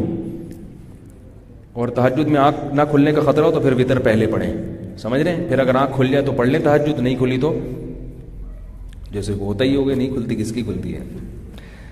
اگر پچھلی زندگی کے فرض قضا روزے اور منت کے روزے کی تعداد کا تعین نہ ہو رہا ہو تو کیا شرعی حکم ہے؟ ذہن پہ دباؤ ڈالیں, جس طرف غالب گمان ہو اس پر عمل کریں. تو یہ نا, اگر انسان کے پاس کسی دوسرے انسان کی رقم اس طرح سے ادھار دوسرے شخص کے پر, بہت سارے سوالات ہیں یار. سفر کا حکم فرض کتنے منٹ یہاں سے پوڈ کاسٹنگ, بہت سارے سوال ہیں, وقت بہت زیادہ ہو گیا ہے. پھر یہ بعد میں, ٹھیک ہے, اگلے ہفتے. بھائی ایک آدمی ایک سوال پوچھے, ایک آدمی گھر سے پورا معاشرتی علوم کا پرچہ لکھ کے لے آئے گا تو کیسے؟ وہ تو بہت سارے لوگوں کے سوالات ہیں, پورا انہوں نے جناب وہ اتنے لمبے سوال. ایک آدمی ایک سوال پوچھیں، ٹھیک ہے نا، تاکہ زیادہ لوگوں کو موقع ملے۔ سبحانک اللہم و بحمدک نشہد ان لا الہ الا انت نستغفرک و نتوب الیک، نستغفرک و نتوب الیک۔